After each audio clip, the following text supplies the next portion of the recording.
ನಾನು ವಿಷಯಗಳನ್ನು ಭೋಗಿಸ್ತೇನೆ. ವಿಷಯಾನ್ನ ಧ್ಯಾಯತಃ, ವಿಷಯಗಳನ್ನೇ ನಿರಂತರ ಚಿಂತನೆ ಮಾಡಿ ನನಗೆ ಅದು ಬೇಕು, ನನಗೆ ಇದು ಬೇಕು, ನಾನು ನನಗೆ ಅಂತ ಇಲ್ಲಿ ಸಂಸಾರದಲ್ಲಿ ಎಲ್ಲಿ ತನಕ ಈ ವಿಷಯದ ಭೋಗದ ಚಿಂತೆ ಕಾಡುತ್ತೆ ಅಲ್ಲಿ ತನಕ ಕನಸಿನಲ್ಲಿದ್ದ ಹಾಗೆ ಆ ಭ್ರಮೆಯಲ್ಲೇ ಇದ್ದಾನೆ. ಅದರಿಂದ ಅದು ಕಾಡ್ತಾನೆ ಇರ್ತದೆ. ಯಾವಾಗ ಎಚ್ಚರ ಆಯ್ತೋ ಕನಸು ಕಾಡುವುದಿಲ್ಲ.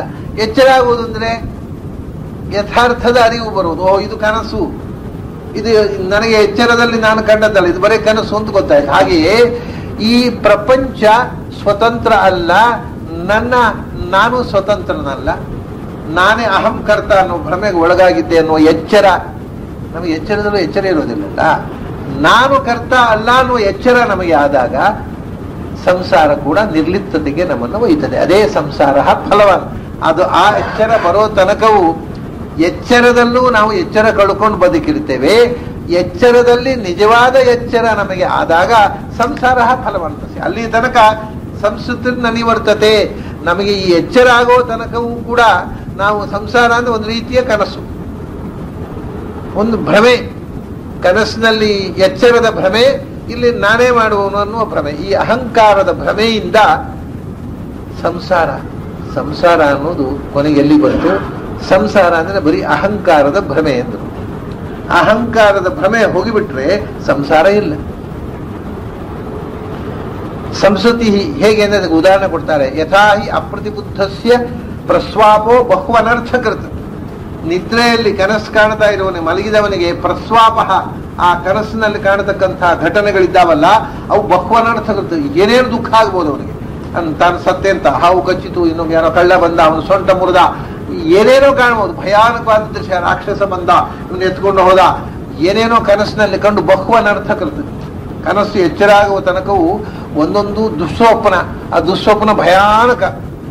ಆಮೇಲೆ ಸಯೇವ ಪ್ರತಿಬುದ್ಧಸ್ಯ ನವೈ ಮೋಹಾಯ ಕಲ್ಪ್ಯತೆ. ಎಚ್ಚರ ಆಗಿಬಿಟ್ಟಿತು, ನನ್ನನ್ನು ರಾಕ್ಷಸ ಎತ್ಕೊಂಡು ಹೋಗಲು ಇಲ್ಲ, ಏನಿಲ್ಲ, ಅದಿದ್ರೆ ಕನಸಿನಲ್ಲಿ ಕಂಡದ್ದು ಅಂತ. ಕಂಡದ್ದು ಸುಳ್ಳಲ್ಲ, ಆದರೆ ಅದು ಎಚ್ಚರ ಅಲ್ಲ ಅಂತ ಗೊತ್ತಾಯ್ತಲ್ಲ, ಧೈರ್ಯ ಬಂತು. ಹಾಗೆಯೇ ಅಲ್ಲಿ ಎಚ್ಚರದ ಭ್ರಮೆ, ಇಲ್ಲಿ ಅಹಂಕಾರದ ಭ್ರಮೆ. ಅಹಂಕಾರದ ಭ್ರಮೆಯಿಂದ ಸಂಸಾರದಲ್ಲಿ ನಾವು ದುಃಖಕ್ಕೊಳಗಾದೆವು. ಆ ಅಹಂಕಾರದ ಭ್ರಮೆಯಿಂದ ಎಚ್ಚರಾಗಿ ಬಿಟ್ರೆ ಕನಸಿನಿಂದ ಎಚ್ಚರ ಆದ ಹಾಗೆ ದುಃಖ ಇಲ್ಲ.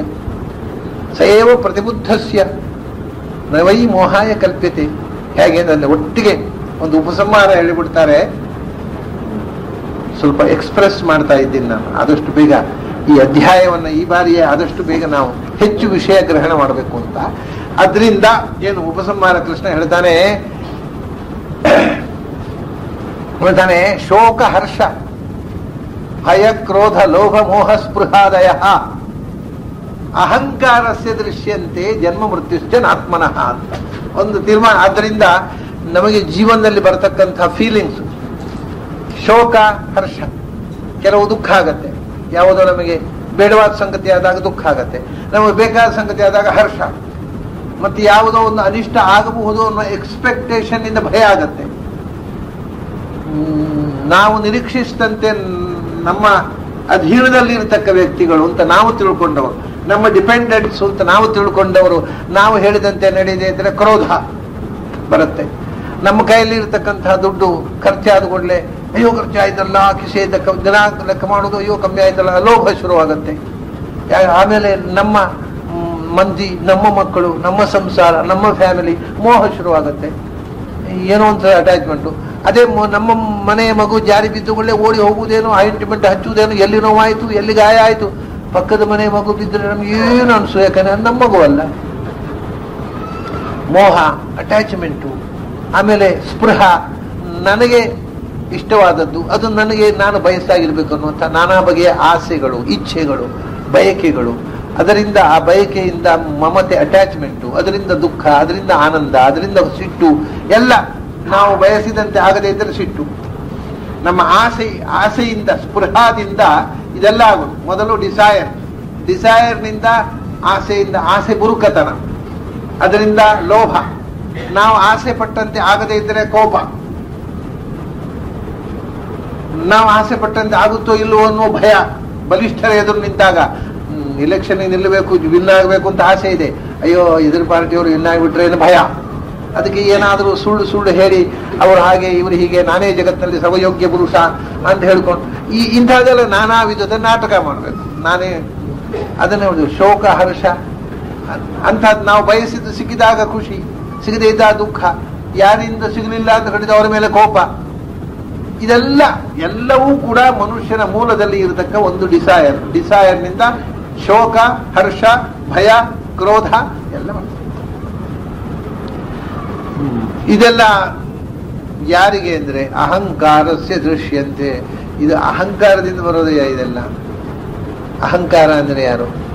ಅಹಂ ಇತಿ ಆಕ್ರಿಯತೆ ಇತಿ ಅಹಂಕಾರ, ಓಂ ಇತ್ಯಾಕ್ರಿಯತೆ ಇತಿ ಓಂಕಾರ. ಓಂ ಅಂತ ಕರೆಯಲ್ಪಡುವ ಓಂಕಾರ, ಅಹಂ ಅಹಂ ಅಂತ ಹೇಳ್ತಾರೆ ಅವರೇ ಅಹಂಕಾರ. ಅಹಂ ಅಹಂ ನಾನು ನಾನು ಏನು ತಿಳ್ಕೊಂಡಿದ್ದೀನಿ ನಾನು ಅಂದ್ರೆ ಅಂತ ಹೇಳ್ತಾನಲ್ಲ ಅವನಿಗೆ ಇದೆಲ್ಲ ಬರೋದು. ಅಹಂಕಾರಸ್ಯ ದೃಶ್ಯಂತೆ. ಯಾರು ಅಹಂ ಅಹಂ ದಿನಾ ಬೆಳಗ್ಗೆ ಸಂಜೆ ತನಕ ಹೇಳ್ತಾ ಇರ್ತಾನೆ ನಾನಿದ್ದದ್ರಿಂದ ಆಯ್ತು.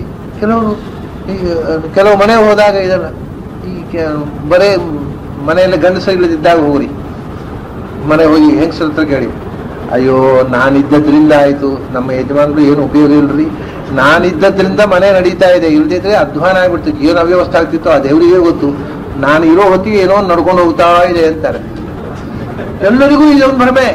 ಆಮೇಲೆ ಹೆಂಗಸರು ಇಲ್ಲದೆ ಇದ್ದಾಗ ಹೆಂಗಸರು ಇದ್ರೆ ಹಾಗೆಲ್ಲ ಹೇಳುದಿಲ್ಲ, ಅಷ್ಟೆಲ್ಲ ಧೈರ್ಯ ಇಲ್ಲ ಗಂಡಸರಿಗೆ.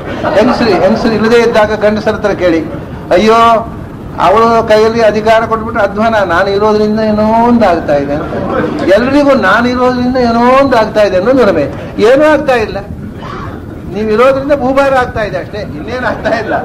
ಆದ್ರೆ ಪ್ರತಿಯೊಬ್ಬರು thinks that because of me, ಈ ಜಗತ್ತು ನಡೆಯೋದು, ಈ ಮನೆ ನಡೆಯೋದು ನನ್ನಿಂದಾಗಿ. ಗಂಡಸೂ ತಿಳ್ಕೊಳ್ಳೋದು ಹಾಗೆ, ಹೆಂಗಸೂ ತಿಳ್ಕೊಳ್ಳೋದು ಹಾಗೆ. ನಾನಿರೋ ಹೊತ್ತಿಗೆ ಏನೋ ಒಂದು ಆಗ್ತಾ ಇದೆ, ನಾನು ಹೋದ ಮೇಲೆ ಏನು ಕಥೆಯೋ, ದೇವರೇ ರಕ್ಷಿಸಬೇಕು ಅವರನ್ನ ಅಂತಾರೆ. ಈ ಭ್ರಮೆ ಪ್ರತಿಯೊಬ್ಬರಿಗೆ ಇದೆ.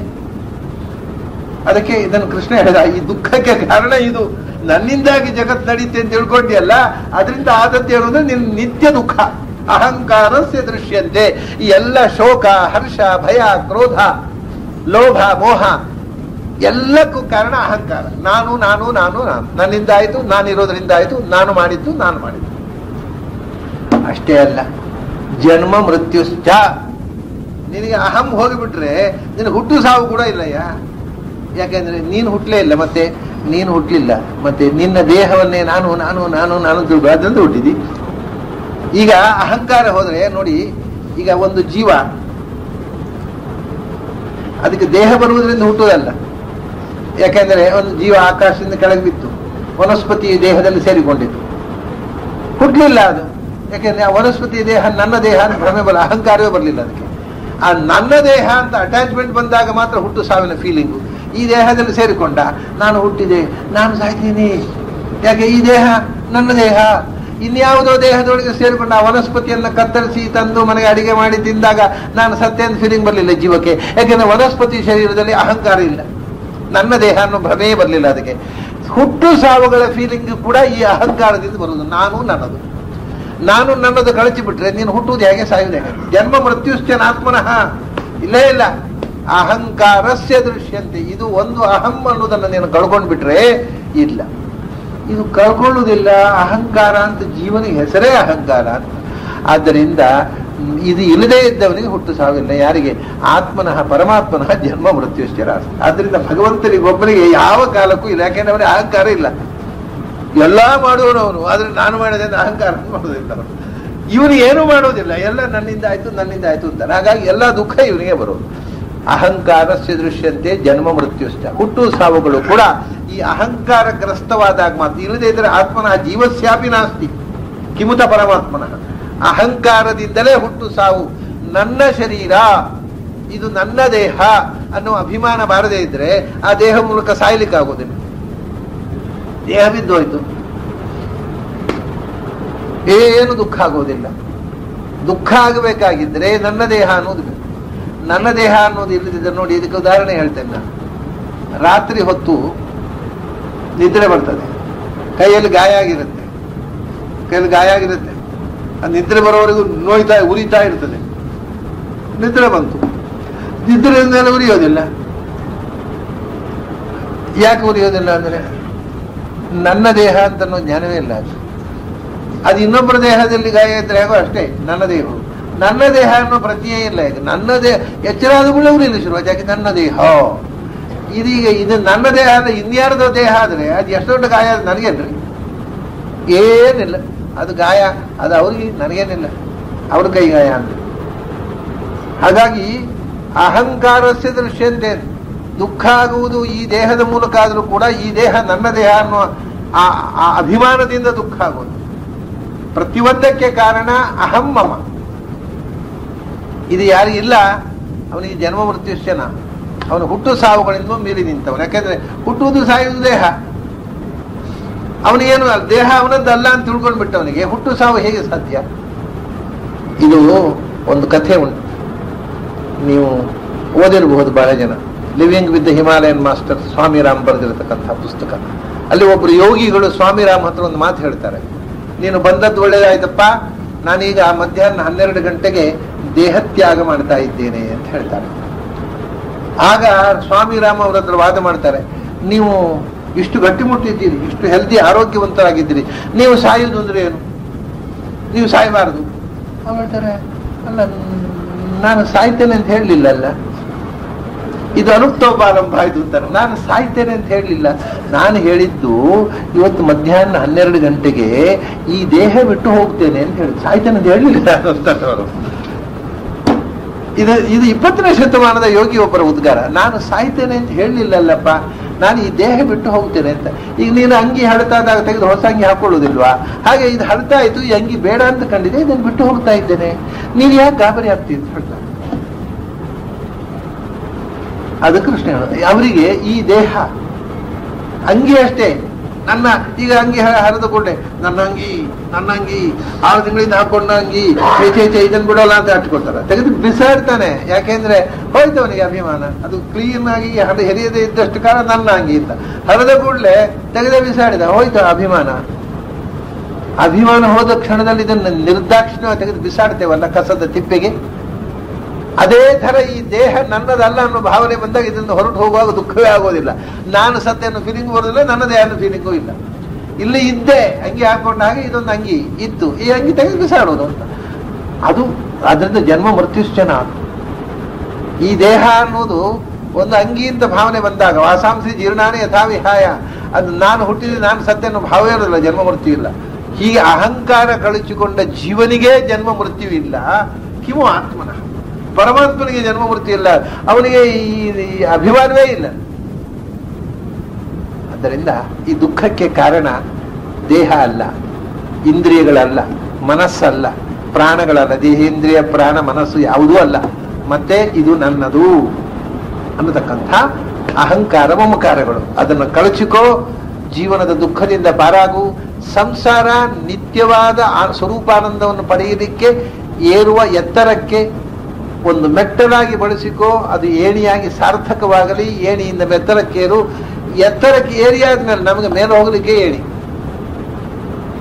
ಅದು ನಮ್ಮ ಲೌಕಿಕದಲ್ಲಿ ಒಂದು ಕಷ್ಟ ಉಂಟು. ಏಣಿ ನಮ್ಮ ಮೇಲೆ ಹೋಗ್ಲಿಕ್ಕೆ ಮಾತ್ರ ಅಲ್ಲ ಏಣಿ, ಮತ್ತೆ ಮೇಲೆ ಹೋದ ಕೂಡಲೇ ಏಣಿ ತೆಗೆದು ಬಿಟ್ರೆ ಇಡಯ್ಯ, ಯಾಕೆ ಕೆಳಗೆ ಬರೋದು ಬೇಡ ಅಂತ ಏನು ಮೇಲೆ ಕೂತ್ಕೊಳ್ಳೋದು. ರಥೋತ್ಸವ, ರಥದ ಮೇಲೆ ರಥಾರೋಹಣ ಆದ ಕೂಡಲೇ ರಥ ತೆಗೆದು ಅಲ್ಲಿ ಮೇಲೆ ಯಾಕೆ ಕೂತ್ಕೊಳ್ತೇವೆ ಅಂದ್ರೆ, ಒಂದು ಪ್ರದಕ್ಷಿಣೆ ಬಂದ ಮೇಲೆ ಪುನಃ ರಥಕ್ಕೆ ಏನು ಇಡ್ತಾರೆ, ಕೆಳಗೆ ಉಂಟು ಅಂತ. ಇಲ್ಲ ಅಂತ ಯಾರೋ ರಥ ಹೋಗ್ತದೆ. ಅಂದ್ರೆ ನಮಗೆ ಮೇಲೆ ಹೋಗುವುದು ಯಾಕೆಂದ್ರೆ ಕೆಳಗೆ ಬರಲಿಕ್ಕೋಸ್ಕರವೇ. ಸಂಸಾರದಿಂದ ಮೇಲೆ ಹೋಗುವುದಂದ್ರೆ ಹಾಗಲ್ಲ, ಅದು ಒನ್ ವೇ ಟ್ರಾಫಿಕ್. ಮೇಲೆ ಹೋದ ಮೇಲೆ ಏಣಿಯನ್ನು ಕಿಕ್ ಮಾಡಿಬಿಡೋದು, ಆಮೇಲೆ ಏಣಿ ಅಗತ್ಯ ಇಲ್ಲ. ಅದು ಹೇಳೋದು ಕೃಷ್ಣ. ಈ ಶರೀರ ಅನ್ನೋ ಏಣಿಯ ಮೂಲಕ ಸಾಧನೆಯಿಂದ ಮೇಲಕ್ಕೆ ಹೋಗು, ಆಮೇಲೆ ಇದನ್ನು ಕಿಕ್ ಮಾಡಿಬಿಡು, ಮತ್ತೆ ಏಣಿ ಅಗತ್ಯ ಇಲ್ಲ ನಿನಗೆ. ಇದು ಬೇರೆ ವಿಧಾನ. ಕೃಷ್ಣ ಅದು ಫಲವಾದ ಸಂಸಾರ. ಫಲವಾದ ಅಂದ್ರೆ ಮೇಲೆ ಹತ್ತಲಿಕ್ಕೆ ಏಣಿ, ಅದು ಹತ್ತಿ ಆದ್ಮೇಲೆ ತೆಗೆದು ಬಿಸಾಡು, ಅಪಾರ್ಥ ಮತ್ತೆ ವ್ಯರ್ಥ ಅದು. ಆದ್ರೆ ಇಲ್ಲಿ ಹಾಗಲ್ಲ, ನಮಗೆ ಮೇಲೆ ಹತ್ತಬೇಕು, ಯಾಕೆ ಏಣಿಬೇಕು, ಮತ್ತೆ ಮತ್ತೂ ಏಣಿಬೇಕಂದ್ರೆ ಕೆಳಗೆ ಇಳಿಬೇಕಲ್ಲ. ಅವನು ಹತ್ಯಾನೆ, ಯಾಕೆ ಹತ್ಯಾನೆ, ಇಳಿಲಿಕ್ಕೆ ಹತ್ಯಾನೆ. ನಮ್ಮ ಧಾರವಾಡ ಕನ್ನಡ, ನಾವು ಹತ್ತೋದೇ ಇಳಿಲಿಕ್ಕೆ, ನಾವು ಹತ್ತೋರು ಯಾರು ಇಲ್ಲೇ ಇಲ್ಲ. ಇಳಿಲಿಕ್ಕೆ ಹತ್ಯಾನೆ, ಹತ್ಲಿಕ್ಕೆ ಹತ್ಯಾನೆ, ಇಳಿಲಿಕ್ಕೆ ಹತ್ಯಾನೆ. ಹತ್ಲಿಕ್ಕೆ ಹತ್ತೋರು ಯಾರು ಇಲ್ಲ, ಇಳಿಲಿಕ್ಕೆ ಹತ್ಯಾನೆ. ನಾವು ಇಳಿಬೇಕು ಅಂತ ಹತ್ತೋರು, ಅದ್ರ ನಮಗೆ ಮತ್ತೂ ಏಣಿಬೇಕು. ಕೃಷ್ಣ ಹೇಳ್ತಾರೆ, ಇದು ಹತ್ತಿದ ಮೇಲೆ ಮತ್ತೆ ಇಳಿಲಿಕ್ಕೆ ಇಲ್ಲ, ಆದ್ರಿಂದ ಹತ್ತುವುದಕ್ಕೆ ಇದನ್ನ ಬಳಸು. ಫಲವನ್ನ ಹತ್ತಿಯಾದ ಮೇಲೆ ಕಿಕ್ ಮಾಡುವ ಅಪಾರ್ಥ, ಮತ್ತೆ ಅದು ಯೂಸ್ಲೆಸ್, ಬಿಸಾಡಿ ಬಿಡೋದನ್ನು. ಹೀಗೆ ಬಹಳ ರೋಚಕ ಲೈಫಿನ ಬಗ್ಗೆ, ಜೀವನದ ಬಗ್ಗೆ, ಆ ಸುಖ ದುಃಖಗಳ ಬಗ್ಗೆ ಎಷ್ಟು ಹೃದಯಂಗಮವಾಗಿ ಕೃಷ್ಣ ಹೇಳಿಬಿಡ್ತಾನೆ. ಇದೆಲ್ಲ ದುಃಖಕ್ಕೆ ಕಾರಣ ಇದನ್ನು ನೀನು ಹಚ್ಚಿಕೊಂಡದ್ದು. ಇದನ್ನೆಲ್ಲ ತೊರೆದು ಬಿಟ್ಟು ಬಿಡುವುದು ಅನ್ನುವಂಥ ಸಂಸಾರದ ರಹಸ್ಯವನ್ನ ಕೃಷ್ಣ ಹೇಳಿದ ಅನ್ನುವಲ್ಲಿಗೆ ಇವತ್ತಿನ ಭಾಗವತ ಚಿಂತನವನ್ನು ಮುಗಿಸೋಣ. ನಿನಗೆ ಬಿಡು ಬ್ರಹ್ಮದೇವರಿಗೂ ಸಂಸಾರ ಬಿಟ್ಟಿಲ್ಲ ಅಂತ ನಮ್ಮದೇ ನಾಟ್ಯಾವ. ಚತುರ್ಮುಖ ಬ್ರಹ್ಮನಿಗೂ ಸಂಸಾರ ಬಿಟ್ಟಿಲ್ಲ, ನಿನ್ಗತೆ ಏನು? ಅದರಿಂದ ಏಣಿ ಹತ್ತೋ ಕೆಲಸ ಎಲ್ಲರೂ ಮಾಡಲೇಬೇಕು. ಏಣಿ ಇಲ್ಲದೆ ಮೇಲೆ ಕೂತು ಬಿಡ್ತೇ ಇದ್ರೆ ಆಗೋದಿಲ್ಲ. ಅದನ್ನ ಚತುರ್ಮುಖನಿಗೂ ಕೂಡ ಸಂಸಾರ ಆಧಾವತಿ ಕಾಲತಂತ್ರ ಅಂತ ಸೂತ್ರ ಮಹಾನಿತ್ಯುರುಧಾಯಿಹ ಗೀತಃ. ಬ್ರಹ್ಮದೇವರಿಗೂ ಸಂಸಾರ ಬಿಟ್ಟಿಲ್ಲ ಅಂತಕ್ಕಂಥ ಮಾತು ಮುಂದೆ ಬರುತ್ತೆ. ಅದನ್ನು ನಾಳೆ ದಿವಸ ಸೇರಿದಾಗ ನೋಡೋಣ. ಅಲ್ಲಿ ತನಕ ನಿಮಗೆಲ್ಲ ಅಭಿನಂದನೆಗಳು ಮತ್ತು ಅಭಿವಂದನೆ. ಶ್ರೀಪಾದರೇ ಮತ್ತು ನನ್ನ ಅಧ್ಯಾತ್ಮ ಬಂಧುಗಳೇ, ಸಂಸಾರ ಅಂದ್ರೆ ಏನು ಅನ್ನುವುದನ್ನ ಅಹಂಕಾರಸ್ಯ ದೃಶ್ಯಂತೆ ಜನ್ಮ ಮೃತ್ಯುಶ್ಚನಾತ್ಮನಃ ಅಂತ ಬಹಳ ರೋಚಕವಾದ ಒಂದು ಡೆಫಿನೇಷನ್ ಅನ್ನ ಕೃಷ್ಣ ಕೊಟ್ಟದನ್ನು ನಾವು ನಿನ್ನೆ ನೋಡಿದೆವು. ಯಾರು ಅಹಂ ಅಹಂ ಅಹಂ ಅಥವಾ ಮೇ ಮೇ ಮೇ ಅಂತಾನೆ ಅವನಿಗೆ ಮಾತ್ರ ಸಂಸಾರ. ಅದೇ ಸಂಸಾರ ಅಂತಂದ್ರೇನೆ ನಾನು ನನ್ನದು ಅಂತಕ್ಕಂಥ ಒಂದು ಕನ್ಫ್ಯೂಷನ್ ಅಥವಾ ಭ್ರಮೆ. ಅದು ಬಿಟ್ರೆ ಸಂಸಾರ ಅನ್ನುವಂಥ ಒಂದು ಕಾಟವೇ ಇಲ್ಲ ಅನ್ನುವ ಮಾತು. ಹಾಗಾದ್ರೆ ಬಹಳ ಸುಲಭ ಅಲ್ವಾ? ಸಂಸಾರದಿಂದ ಪಾರಾಗಲಿಕ್ಕೆ ನಾನು ಅನ್ನೋದನ್ನು ಬಿಟ್ಟು ಬಿಟ್ಟರೆ ಸರಿ, ನನ್ನದು ಅನ್ನೋದನ್ನು ಬಿಟ್ಟು ಬಿಟ್ಟರೆ ಸರಿ. ಬಹಳ ಸುಲಭ ಉಂಟು, ಇಟ್ಸ್ ವೆರಿ ಸಿಂಪಲ್. ಅಷ್ಟು ಸಿಂಪಲ್ ಅಲ್ಲ. ಬಿಟ್ರೆ ಸಂಸಾರ ಇಲ್ಲ, ಹೌದು. ಅಷ್ಟು ಸಿಂಪಲ್ ಅಲ್ಲ. ಬಿಟ್ರೆ ಸಂಸಾರ ಇಲ್ಲ, ಹೌದು. ಆದ್ರೆ ಬಿಡುವುದು ಅಷ್ಟು ಸುಲಭ ಅಲ್ಲ. ಬಿಡಬೇಕು ಅಂತ ಹೇಳಿ ಕೇಳಿ ಕೇಳಿ ಕೇಳಿ ಮತ್ತಷ್ಟು ಹಿಡ್ಕೋತಾನೆ ಹೊರತು ಬಿಡೋಲ್ಲ ಮನುಷ್ಯ ಅಂತ. ಅದನ್ನ ಎಲ್ಲಿ ತನಕ ಅಂದ್ರೆ ಈ ಬಂಧದಿಂದ ಬಿಡುಗಡೆ. ಚತುರ್ಮುಖನೂ ಕೂಡ ಈ ಬಂಧನಕ್ಕೆ ಒಳಗಾಗಿರ್ತಕ್ಕ ಎಲ್ಲ ಜೀವಗಳನ್ನು ನಿಯಂತ್ರಿಸ್ತಕ್ಕಂಥ ಚತುರ್ಮುಖ ಭಗವಂತನಿಂದ ಸೃಷ್ಟನಾದ ಆದಿಜೀವ, ಸಮಸ್ತ ಜೀವಗಳ ಅಭಿಮಾನಿ ಚೇತನ, ಜೀವಾಭಿಮಾನಿ. ಅವನು ಜೀವಕಲೆಗೆ ಅಭಿಮಾನಿ ದೇವತೆ. ಸಮಸ್ತ ಜೀವರನ್ನು ನಿಯಂತ್ರಿಸ್ತಕ್ಕ ಜೀವಕಲಾಭಿಮಾನಿ ಆಗಿರತಕ್ಕ, ಅಂದ್ರೆ ಅವನಕ್ಕಿಂತ ದೊಡ್ಡ ಇನ್ನೊಂದು ಚೇತನ ಜೀವ ಸೃಷ್ಟ ಪ್ರಪಂಚದಲ್ಲಿ ಇಲ್ಲ. ಮತ್ತೆ ಅದಕ್ಕಿಂತ ದೊಡ್ಡ ಚೇತನ ಅಂದ್ರೆ ಲಕ್ಷ್ಮೀನಾರಾಯಣರು ಮಾತ್ರ. ಆದರೆ ಈ ಸೃಜ್ಯ ಪ್ರಪಂಚದಲ್ಲಿ, ಸೃಷ್ಟಿಯಾದಂತಹ ಪ್ರಪಂಚದಲ್ಲಿ ಚತುರ್ಮುಖನಿಗಿಂತ ದೊಡ್ಡ ಚೇತನ ಇನ್ನೊಂದಿಲ್ಲ. ಅವನಿಗೆ ಕೂಡ ಸಂಸಾರ ಬಂಧನ ತಪ್ಪಿದ್ದಲ್ಲ. ಆದ್ದರಿಂದ ಸಂಸಾರ ಬಂಧನದಿಂದ ಕಳಚಿಕೊಳ್ಳುವುದು ಅವಶ್ಯ, ನಿಜ. ಆದರೆ ಕಳಚಿಕೊಳ್ಳುವುದು ಅಷ್ಟು ಸುಲಭ ಅಲ್ಲ. ಅದಕ್ಕೆ ಮಾಡಬೇಕಾದ ಸಾಧನೆ, ಅದು ಕಾಯಬೇಕಾದ ಕಾಲ, ಅಷ್ಟು ಕಾಲ ಕಾಯಲೇಬೇಕು, ಅಷ್ಟು ಸಾಧನೆ ಮಾಡಲೇಬೇಕು. ಅದನ್ನು ತಪ್ಪಿಸಿಕೊಂಡು ನೇರ ಮೋಕ್ಷಕ್ಕೆ. ಯಾಕೆಂದರೆ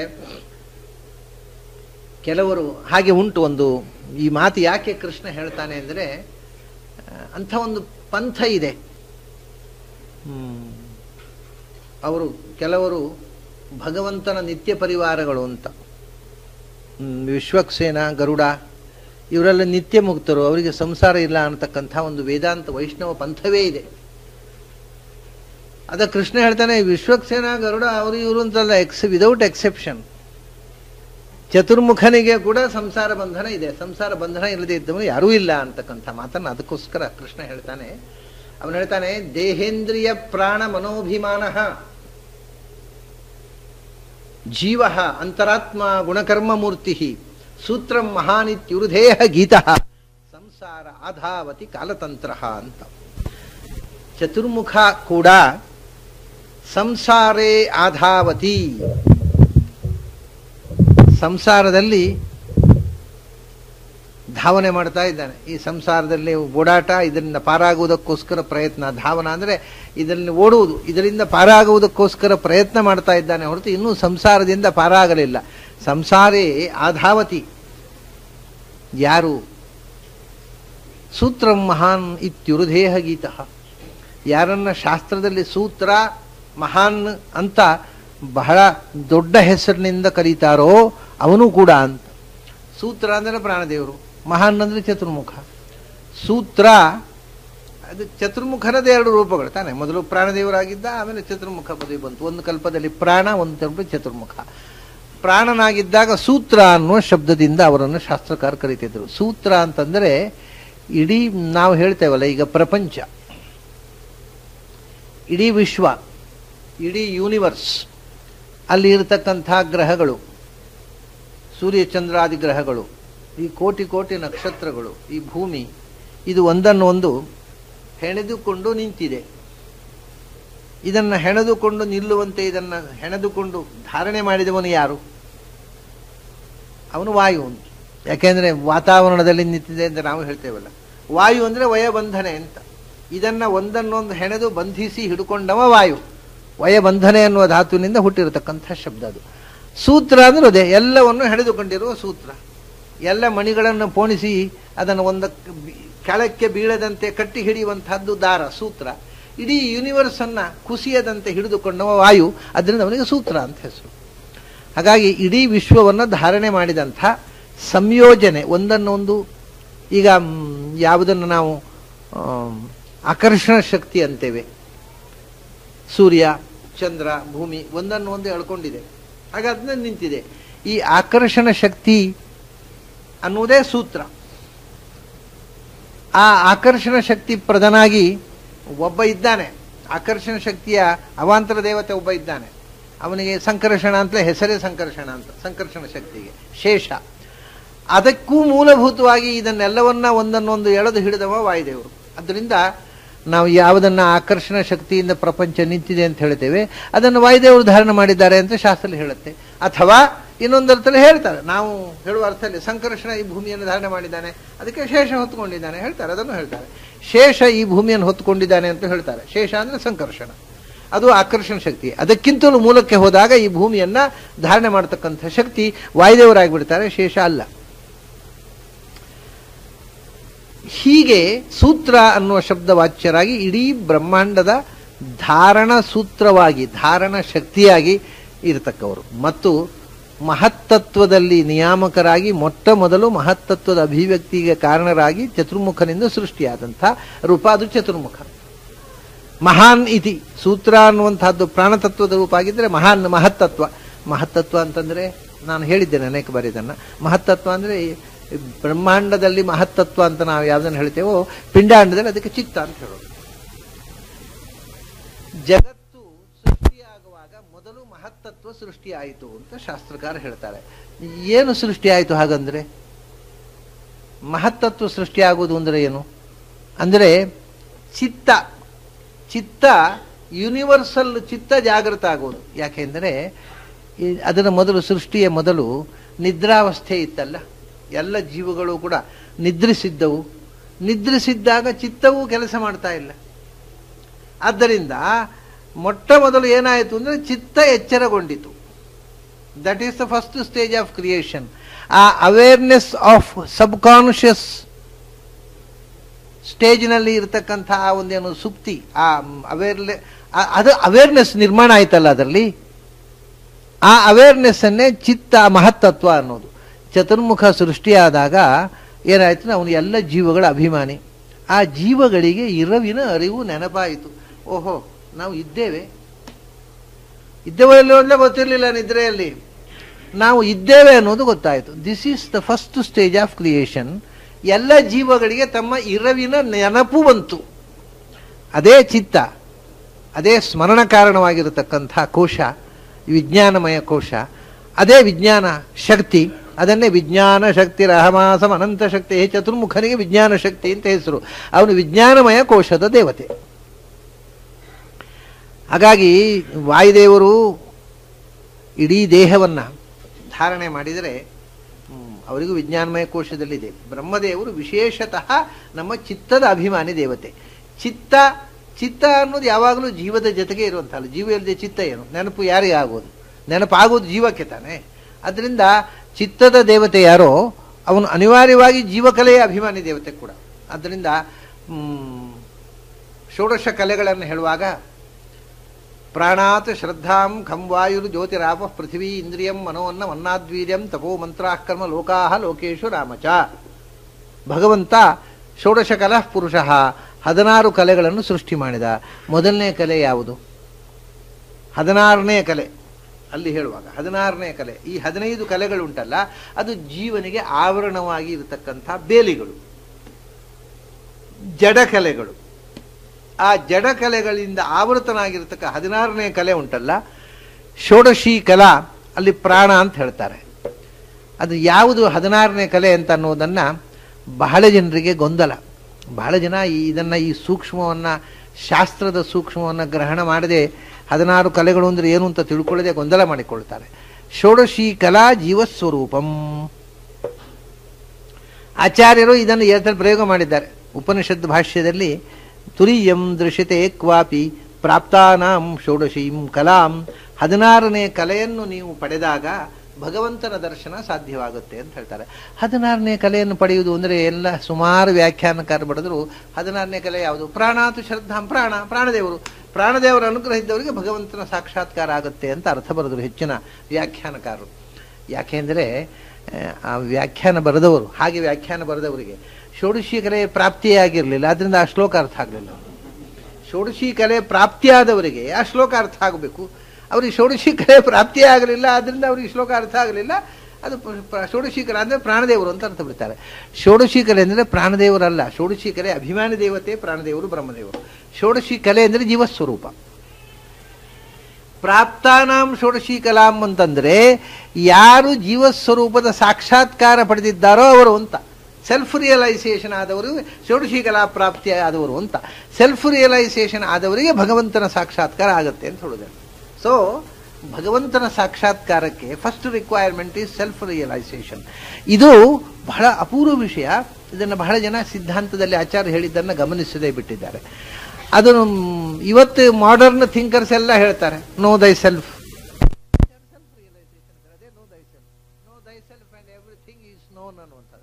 self without self realisation there is no God realisation.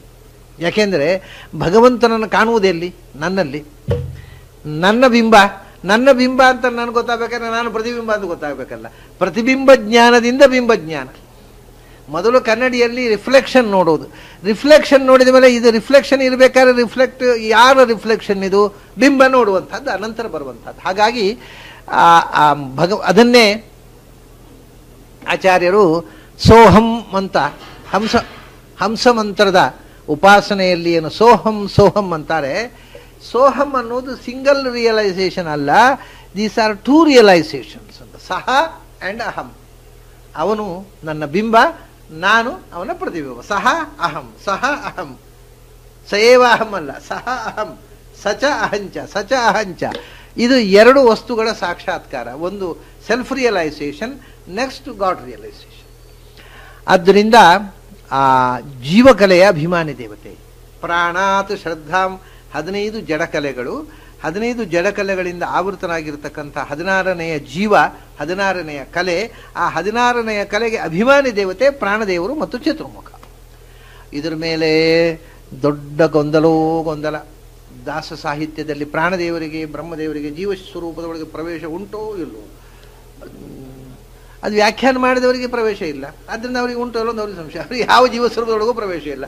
ಅವರು ಉಂಟೋ ಇಲ್ಲೋ ಅಂತ ವಾಕ್ಯಾರ್ಥ ಮಾಡಿ ದಾಸ ಸಾಹಿತ್ಯವನ್ನು ಜಾಲಾಡಿಸಿ ದಾಸರಿಗೆ ಅಪಾರ್ಥ ಮಾಡಿ ಜೀವಸ್ವರೂಪದಲ್ಲಿ ಪ್ರವೇಶ ಇಲ್ಲ ಅಂತ ಶುರು ಮಾಡೋದು ಕೆಲವರು. ಅಲ್ಲ, ಜೀವಸ್ವರೂಪದ ಅಭಿಮಾನಿ ದೇವತೆ ಪ್ರವೇಶ ಇಲ್ಲ ಅಂದರೆ ಏನ್ರಿ? ಅವರ ಅಭಿಮಾನಿ ದೇವತೆ ನನಗೆ ಅದನ್ನು ನೇಮನ ಮಾಡಬೇಕು, ಅದನ್ನು ಒಳಗೋಗ್ಲಿಕ್ಕಿಲ್ಲ ಅಂತ ಹೇಳಿ ಒಳಗೆ ಕೂತ್ಕೊಳ್ಬೇಕು, ಬಾಗಿಲೊಳಗೆ ಗೇಟ್ನಲ್ಲಿ ಕೂತ್ಕೊಂಡು ನೇಮನ ಮಾಡಬೇಕಷ್ಟೇ. ಅಂದರೆ ಗೇಟ್ ಕೀಪರು ಹಾಗೆ ಈ ಮಠದ ಅಧಿಕಾರಿ ನಾನು, ಯಾಕಂದ್ರೆ ಒಳಗೆ ಬಿಡ್ಬೇಕಾದ್ರೆ ನಾನು ಬಿಡಬೇಕು ಅಂತ ಗೇಟ್ ಕೀಪರ್ ಹೇಳಿದಷ್ಟೇ. ಅದು ಮಠದ ಅಧಿಕಾರಿ ಗೇಟ್ ಕೀಪರ್ ಆಗೋಲ್ಲ, ಮಠದ ಅಧಿಕಾರಿ ಸ್ವಾಮಿಗಳಾಗು. ಯಾಕಂದರೆ ಅವರು ಮಠದ ಇನ್ನರ್ ಮೋಸ್ಟ್ ಕಾರ್ನರ್ಗೆ ಹೋಗಬಲ್ಲರು. ಹಾಗೆ ಜೀವಕಲೆಯ ಅಭಿಮಾನಿ ಅಂದರೆ ಜೀವಸ್ವರೂಪದೊಳಗೆ ಪ್ರವೇಶ ಇರಬೇಕು. ಜೀವಸ್ವರೂಪದೊಳಗೆ ಪ್ರವೇಶ ಇಲ್ಲ, ಆದರೆ ಅಭಿಮಾನಿ ದೇವತೆ. ಏನೇನೋ ಹುಚ್ಚು ವಾದಗಳು ಬೆಳೆದು ಬಿಟ್ಟಿದೆ. ಶಾಸ್ತ್ರದ ಪ್ರಮೇಯವನ್ನು ಯಥಾವತ್ತಾಗಿ ಗ್ರಹಣ ಮಾಡಲಿಕ್ಕೆ ಆಗದಂಥ ಅಪಕ್ವ ಬುದ್ಧಿಗಳು ಶಾಸ್ತ್ರವನ್ನು ಅಧ್ಯಯನ ಮಾಡಲಿಕ್ಕೆ ಪ್ರಾರಂಭ ಮಾಡಿ, ಅದು ಬರೀ ಅವರಷ್ಟಕ್ಕೆ ಅಧ್ಯಯನ ಮಾಡಿ ಸಾಕು, ತೊಂದರೆ ಇರಲಿಲ್ಲ. ಆಮೇಲೆ ತಪ್ಪು ವಿಷಯಗಳನ್ನು ಲೇಖನ ಬರೆದು ಅದೇ ಸರಿ ಅಂತ ಜನರು ಬೋಧನೆ ಮಾಡಿ ಅದನ್ನೇ ಪಾಠ ಪ್ರವಚನ ಮಾಡಿ ಜನರ ತಲೆಕೆಡಿಸುವಂತಹ ಒಂದು ಪ್ರವೃತ್ತಿ ಪ್ರಾರಂಭ ಆದ ಮೇಲೆ, ಯಾಕೆಂದರೆ ಒಂದು ವಿಷಯ ಅದು ಸಹಜ. ಅದು ಯಾರಿಗೆ ಶಾಸ್ತ್ರ ಅರ್ಥ ಆಗಿರೋದಿಲ್ಲ ಅವರಿಗೆ ಶಾಸ್ತ್ರ ಅರ್ಥ ಆಗಲಿಲ್ಲ ಅನ್ನೋದು ಅರ್ಥ ಆಗೋದಿಲ್ಲ. ಆದ್ದರಿಂದ ಅವರು ತಪ್ಪು ಹೇಳೋದು ಸಹಜ. ಶಾಸ್ತ್ರ ಅರ್ಥ ಆಗದೇ ಇರುವವರಿಗೆ ತಮಗೆ ಶಾಸ್ತ್ರ ಅರ್ಥ ಆಗಲಿಲ್ಲ ಅನ್ನೋದು ಅರ್ಥ ಆಗೋದಿಲ್ಲ. ಹಾಗಾಗಿ ತಾವು ತಿಳ್ಕೊಂಡದ್ದೇ ಕರೆಕ್ಟ್ ಅನ್ನೋ ಭ್ರಮೆಯಲ್ಲಿ ಇಡೀ ಸಮಾಜವನ್ನು ದಾರಿ ತಪ್ಪಿಸ್ತಾರೆ. ಅಂಥ ಒಂದು ಕೆಲಸದಿಂದಾಗಿ ಏನೇನೋ ಗೊಂದಲಗಳಾಗಿದೆ. ಯಾಕೆ ಇದನ್ನೆಲ್ಲ ಹೇಳಿದೆ ಅಂದರೆ, ಈ ಬ್ರಹ್ಮದೇವರು ಚತುರ್ಮುಖ, ಅವನು ಸೂತ್ರ ಮಹಾನ್ ಮಹತ್ತತ್ವದ ದೇವತೆ, ಮಹತ್ತತ್ವ ಮಹಾನ್ ಆತ್ಮ, ಅವನು ಎರಡು ಮಹತ್ತತ್ವ ದೇವತೆ, ಆತ್ಮಕ್ಕೂ ಆತ್ಮ ಜೀವಾತ್ಮರಿಗೂ ದೇವತೆ ಅವನು. ಹಾಗಾಗಿ ಜೀವಕಲಾಮಾನಿಯಾಗಿರುತ್ತೆ. ಅದನ್ನು ಹೇಳ್ತಾರೆ ನೋಡಿ, ದೇಹೇಂದ್ರಿಯ ಪ್ರಾಣ ಮನೋ ಅಭಿಮಾನ. ಎಂಥ ಚತುರ್ಮುಖ ಅಂತಂದರೆ ದೇಹೇಂದ್ರಿಯ ಪ್ರಾಣ ಮನೋಭಿಮಾನ, ಇದೆಲ್ಲವನ್ನೂ ಕೂಡ ನಿಯಂತ್ರಿಸುವವನು ಅವನು. ಅವಾಂತರ ಅಭಿಮಾನಿಗಳಿದ್ದಾರೆ, ಇದರ ಅಭಿಮಾನಿಗಳನ್ನೂ ನಿಯಂತ್ರಿಸುವವನು ಚತುರ್ಮುಖ. ಯಾವುದರದು? ದೇಹ, ಪಂಚಭೂತಾತ್ಮಕವಾದ ಈ ದೇಹ. ಪಂಚಭೂತಾತ್ಮಕವಾದ ದೇಹ ಅಂದರೆ ಎರಡು ಕೋಶ ಆಯ್ತು ಅಲ್ಲಿಗೆ. ಅನ್ನಮಯ ಕೋಶ, ಮನೋಮಯ, ಅಲ್ಲ ಪ್ರಾಣಮಯ ಕೋಶ. ಅನ್ನಮಯ ಪ್ರಾಣಮಯ, ಪಂಚಭೂತಗಳಲ್ಲಿ ಮಣ್ಣು ನೀರು ಇದು ಎರಡರಿಂದ ನಿರ್ಮಾಣವಾಗಿರತಕ್ಕಂಥ this gross body is called ಅನ್ನಮಯ ಕೋಶ. ಅದರ ಒಳಗೆ ಇರತಕ್ಕಂಥ ಟೆಂಪರೇಚರು, ಆಮೇಲೆ ಒಳಗೆ ಉಸಿರಾಟ ಗಾಳಿ, ಮತ್ತು ಒಳಗೆ ಗಾಳಿ ಮತ್ತು ನೆತ್ತರು ಹರಿದಾಡ್ಲಿಕ್ಕೆ ಇರತಕ್ಕಂಥ ಸ್ಪೇಸು, ಇದು ಇಷ್ಟು ಸೇರಿ ಅಂದರೆ ಬೆಂಕಿ, ಗಾಳಿ, ಆಕಾಶ, ತೇಜಸ್ಸು, ವಾಯು, ಆಕಾಶ, ಇದು ಮೂರು ಸೇರಿ ಒಂದು ಕೋಶ, ಅದು ಪ್ರಾಣಮಯ ಕೋಶ. ಹೀಗೆ ಅನ್ನಮಯ ಕೋಶ ಮತ್ತು ಪ್ರಾಣಮಯ ಕೋಶ ಇಷ್ಟು ಸೇರಿ ದೇಹ ಅಂತ ಇಟ್ಟುಕೊಂಡ್ರೆ, ಆಮೇಲೆ ಈ ಪ್ರಾಣಮಯ ಕೋಶದಲ್ಲಿ ಇಂದ್ರಿಯಗಳಿವೆ. ಪ್ರಾಣಮಯ ಕೋಶದಲ್ಲಿ ಇಂದ್ರಿಯಗಳೆಲ್ಲ ಈ ದೇಹದಲ್ಲಿ ಪ್ರಾಣಮಯ ಕೋಶದಲ್ಲಿ ಇರತಕ್ಕಂಥವು ಇಂದ್ರಿಯಗಳು. ಅದನ್ನು ದೇಹ ಇಂದ್ರಿಯ, ಇಂದ್ರಿಯ ಮತ್ತು ಪ್ರಾಣಗಳು ಇದೆರಡು ಪ್ರಾಣಮಯ ಕೋಶದಲ್ಲಿ ಇರುವಂಥದ್ದು. ದೇಹೇಂದ್ರಿಯ ಪ್ರಾಣ, ಇಂದ್ರಿಯಗಳು ಪ್ರಾಣಗಳು. ಪ್ರಾಣ ಇಂದ್ರಿಯಗಳು 5, ಜ್ಞಾನೇಂದ್ರಿಯಗಳು 5, ಕರ್ಮೇಂದ್ರಿಯಗಳು 5, ಪ್ರಾಣಗಳು 5, ಉಪಪ್ರಾಣಗಳು 5. ಈ ಪಂಚ ಇದನ್ನ ಇಂದ್ರಿಯ ಮತ್ತು ಪ್ರಾಣ ಅಂತ. ಒಂದು ವಿಧದಿಂದ ನನಗೆ ಅನ್ನಿಸ್ತದೆ, ಇಂದ್ರಿಯ ಅನ್ನುವ ಶಬ್ದವನ್ನ ಜ್ಞಾನೇಂದ್ರಿಯ ಅನ್ನುವ ವಿಶೇಷ ಅರ್ಥದಲ್ಲಿ ಶಾಸ್ತ್ರಕಾರರು ಬಳಸ್ತಾರೆ. ಯಾಕೆಂದ್ರೆ ಇದಂ ದ್ರವತಿ ಅಂತ, ವಿಷಯದ ಕಡೆಗೆ ಹರಿಯುವಂಥದ್ದು ಅಂತ. ಅದರಿಂದ ಇಂದ್ರಿಯ ಅಂದರೆ ಕರ್ಮೇಂದ್ರಿಯ ಅಲ್ಲ, ಜ್ಞಾನೇಂದ್ರಿಯ. ಕರ್ಮೇಂದ್ರಿಯ ವಿಷಯದ ಕಡೆಗೆ ಹರಿಯೋದಿಲ್ಲ. ಅದರಿಂದ ಇದಂ ದ್ರವತಿ ಅನ್ನುವಂತಹ ನಿರ್ವಚನ ಇಟ್ಟುಕೊಂಡು ಅವರು ಇಂದ್ರಿಯ ಅಂದರೆ ಜ್ಞಾನೇಂದ್ರಿಯವನ್ನು ವಿಶಿಷ್ಟವಾಗಿ ಹೇಳ್ತಾರೆ. ಆ ಕಣ್ಣು, ಕಿವಿ ಅದು ವಿಷಯದ ಕಡೆಗೆ ಹರಿಯೋದು ಅಂತ. ಹಾಗೆ ಕರ್ಮೇಂದ್ರಿಯ ವಿಷಯದ ಕಡೆಗೆ ಹರಿಯೋದಿಲ್ಲ, ಅದಕ್ಕೆ ಪ್ರಾಣ ಅಂತಾರೆ. ವಿಶೇಷತಃ ಪ್ರಾಣ ಶಬ್ದವನ್ನು, ಯಾಕೆಂದ್ರೆ ಪ್ರಕೃಷ್ಟ ಅಣಗತ ಒಂದು ಚೇಷ್ಟ ಅಂತ. ಪ್ರಾಣ ಅಂದ್ರೆ ಚೇಷ್ಟಾಪ್ರದ ಕ್ರಿಯೆ, ಅದು ಕರ್ಮೇಂದ್ರಿಯ. ಪ್ರಾಣನ ಅಂದ್ರೆ ಚೇಷ್ಟೆ, ಚೇಷ್ಟ ಅಂದ್ರೆ ಕ್ರಿಯೆ, ಕ್ರಿಯಾಕಾರಕವಾಗಿರತಕ್ಕಂಥ ಇಂದ್ರಿಯ ಕರ್ಮೇಂದ್ರಿಯ, ಅದು ಪ್ರಾಣ ಶಬ್ದವಾಚ್ಯ. ಜ್ಞಾನಕ್ಕೆ ಸಾಧನವಾಗಿರತಕ್ಕಂಥ ಇಂದ್ರಿಯ ಅದು ಜ್ಞಾನೇಂದ್ರಿಯ, ಅದು ಇಂದ್ರಿಯ ಶಬ್ದವಾಚ್ಯ. ಹೀಗೆ ಇಂದ್ರಿಯ ಮತ್ತು ಪ್ರಾಣ ಅನ್ನೋ ಶಬ್ದವನ್ನ ಜ್ಞಾನೇಂದ್ರಿಯ ಕರ್ಮೇಂದ್ರಿಯ ಅನ್ನೋ ಅರ್ಥದಲ್ಲಿ ಕೂಡ ಬಳಸಬಹುದು. ಅದಲ್ಲ, ಇಂದ್ರಿಯ ಶಬ್ದದಿಂದಲೇ ಜ್ಞಾನೇಂದ್ರಿಯ ಕರ್ಮೇಂದ್ರಿಯ ಎರಡನ್ನು ಇಟ್ಟುಕೊಂಡ್ರೆ ಪ್ರಾಣ ಶಬ್ದದಿಂದ ಪಂಚಪ್ರಾಣರು ಪಂಚಭೂಪ್ರಾಣರು, ದೇಹದಲ್ಲಿ ನಡೆಯತಕ್ಕಂಥ ಸಮಸ್ತ ಕರ್ಮ ಕ್ರಿಯೆಗಳು ಕ್ರಿಯಾಕಲಾಪಗಳು. ಆಮೇಲೆ ಅನ್ನಮಯ ಆಯಿತು, ಪ್ರಾಣಮಯ ಆಯಿತು, ಎರಡು ಕೋಶ ಆಯಿತು. ಆಮೇಲೆ ದೇಹೇಂದ್ರಿಯ ಪ್ರಾಣ ಮನೋಭಿಮಾನ, ಆಮೇಲೆ ಮನೋಮಯ ಕೋಶ. ಮನೋಮಯ ಕೋಶದಲ್ಲಿ ಇದೀಗ ಅನ್ನಮಯ ಕೋಶದಲ್ಲಿ ಉಸಿರಾಟದ ತನಕ ಬಂತು. ಉಸಿರಾಡ್ತಾ ಇದ್ದಾನೆ, ಜೀವ ಇದ್ದಾನೆ, ಹಾರ್ಟ್ ಬೀಟ್ಸ್ ಇದೆ, ಪಲ್ಸ್ ರೇಟು, ಪಲ್ಸ್ ಕೆಲಸ ಮಾಡ್ತಾ ಇದೆ, ಹಾರ್ಟ್ ಕೆಲಸ ಮಾಡ್ತಾ ಇದೆ, ಟೆಂಪರೇಚರ್ ಇದೆ, ಉಸಿರಾಟ ಇದೆ, ಅಂದರೆ ಬದುಕಿದ್ದಾನೆ. ಈಗ ಅನ್ನಮಯ ಕೋಶ ಇದ್ದರೆ ಅದು ಜೀವ ಇರಬೇಕಾಗಿಲ್ಲ. ಪ್ರಾಣಮಯ ಕೋಶ ಜೀವ ಇದ್ದರೆ ಮಾತ್ರ ಇರೋದು. ಅದು ಅನ್ನಮಯ ಕೋಶ. ಈಗ ಮಣ್ಣಿನ ಬೊಂಬೆ ಮಾಡ್ತೇವಲ್ಲ ನಾವು, ಅದಕ್ಕೆ ಅನ್ನಮಯ ಕೋಶ ಇದೆ. ಈಗ ಅಂಗಡಿಯಲ್ಲಿ ಮಾಡಿರತಕ್ಕ ಮಣ್ಣಿನ ಬೊಂಬೆಯಲ್ಲಿ ಗಣಪತಿಯ ಬೊಂಬೆ, ಅನ್ನಮಯ ಕೋಶ ಮಾತ್ರ ಇರೋದು ಆ ಬೊಂಬೆಗೆ, ಪ್ರಾಣಮಯ ಕೋಶ ಇಲ್ಲ. ಅದಕ್ಕೆ ನಾವು ಮತ್ತೆ ಪ್ರಾಣ ಪ್ರತಿಷ್ಠೆ ಮಾಡಬೇಕು ಚೌತಿ ದಿವಸ ತಂದು. ಅದಕ್ಕೆ ಸ್ವತಃ ಪ್ರಾಣ ಇಲ್ಲ, ಅದು ಬರೇ ಮಣ್ಣಿನದ. ಅಂಗಡಿಯವರು ಬರೇ ಅನ್ನಮಯ ಕೋಶ ಕೊಡ್ತಾರೆ, ನಾವು ಪ್ರಾಣಮಯ ಕೋಶವನ್ನು ಆವಾಹನೆ ಮಾಡಿ ಅದರಲ್ಲಿ ಪ್ರಾಣ ಪ್ರತಿಷ್ಠೆ ಮಾಡ್ತೇವೆ. ಹಾಗಾಗಿ ಅನ್ನಮಯ ಕೋಶ ಅಂದರೆ ಮಣ್ಣಿನ ಬೊಂಬೆ ಅಷ್ಟೇ. ಪ್ರಾಣಮಯ ಕೋಶ ಜೀವ ಇದ್ದಾಗ ಮಾತ್ರ ಕೆಲಸ ಮಾಡುವಂಥದ್ದು. ಆದರೆ ಜೀವ ಇದೆ ಅಂತ ಆಯಿತು.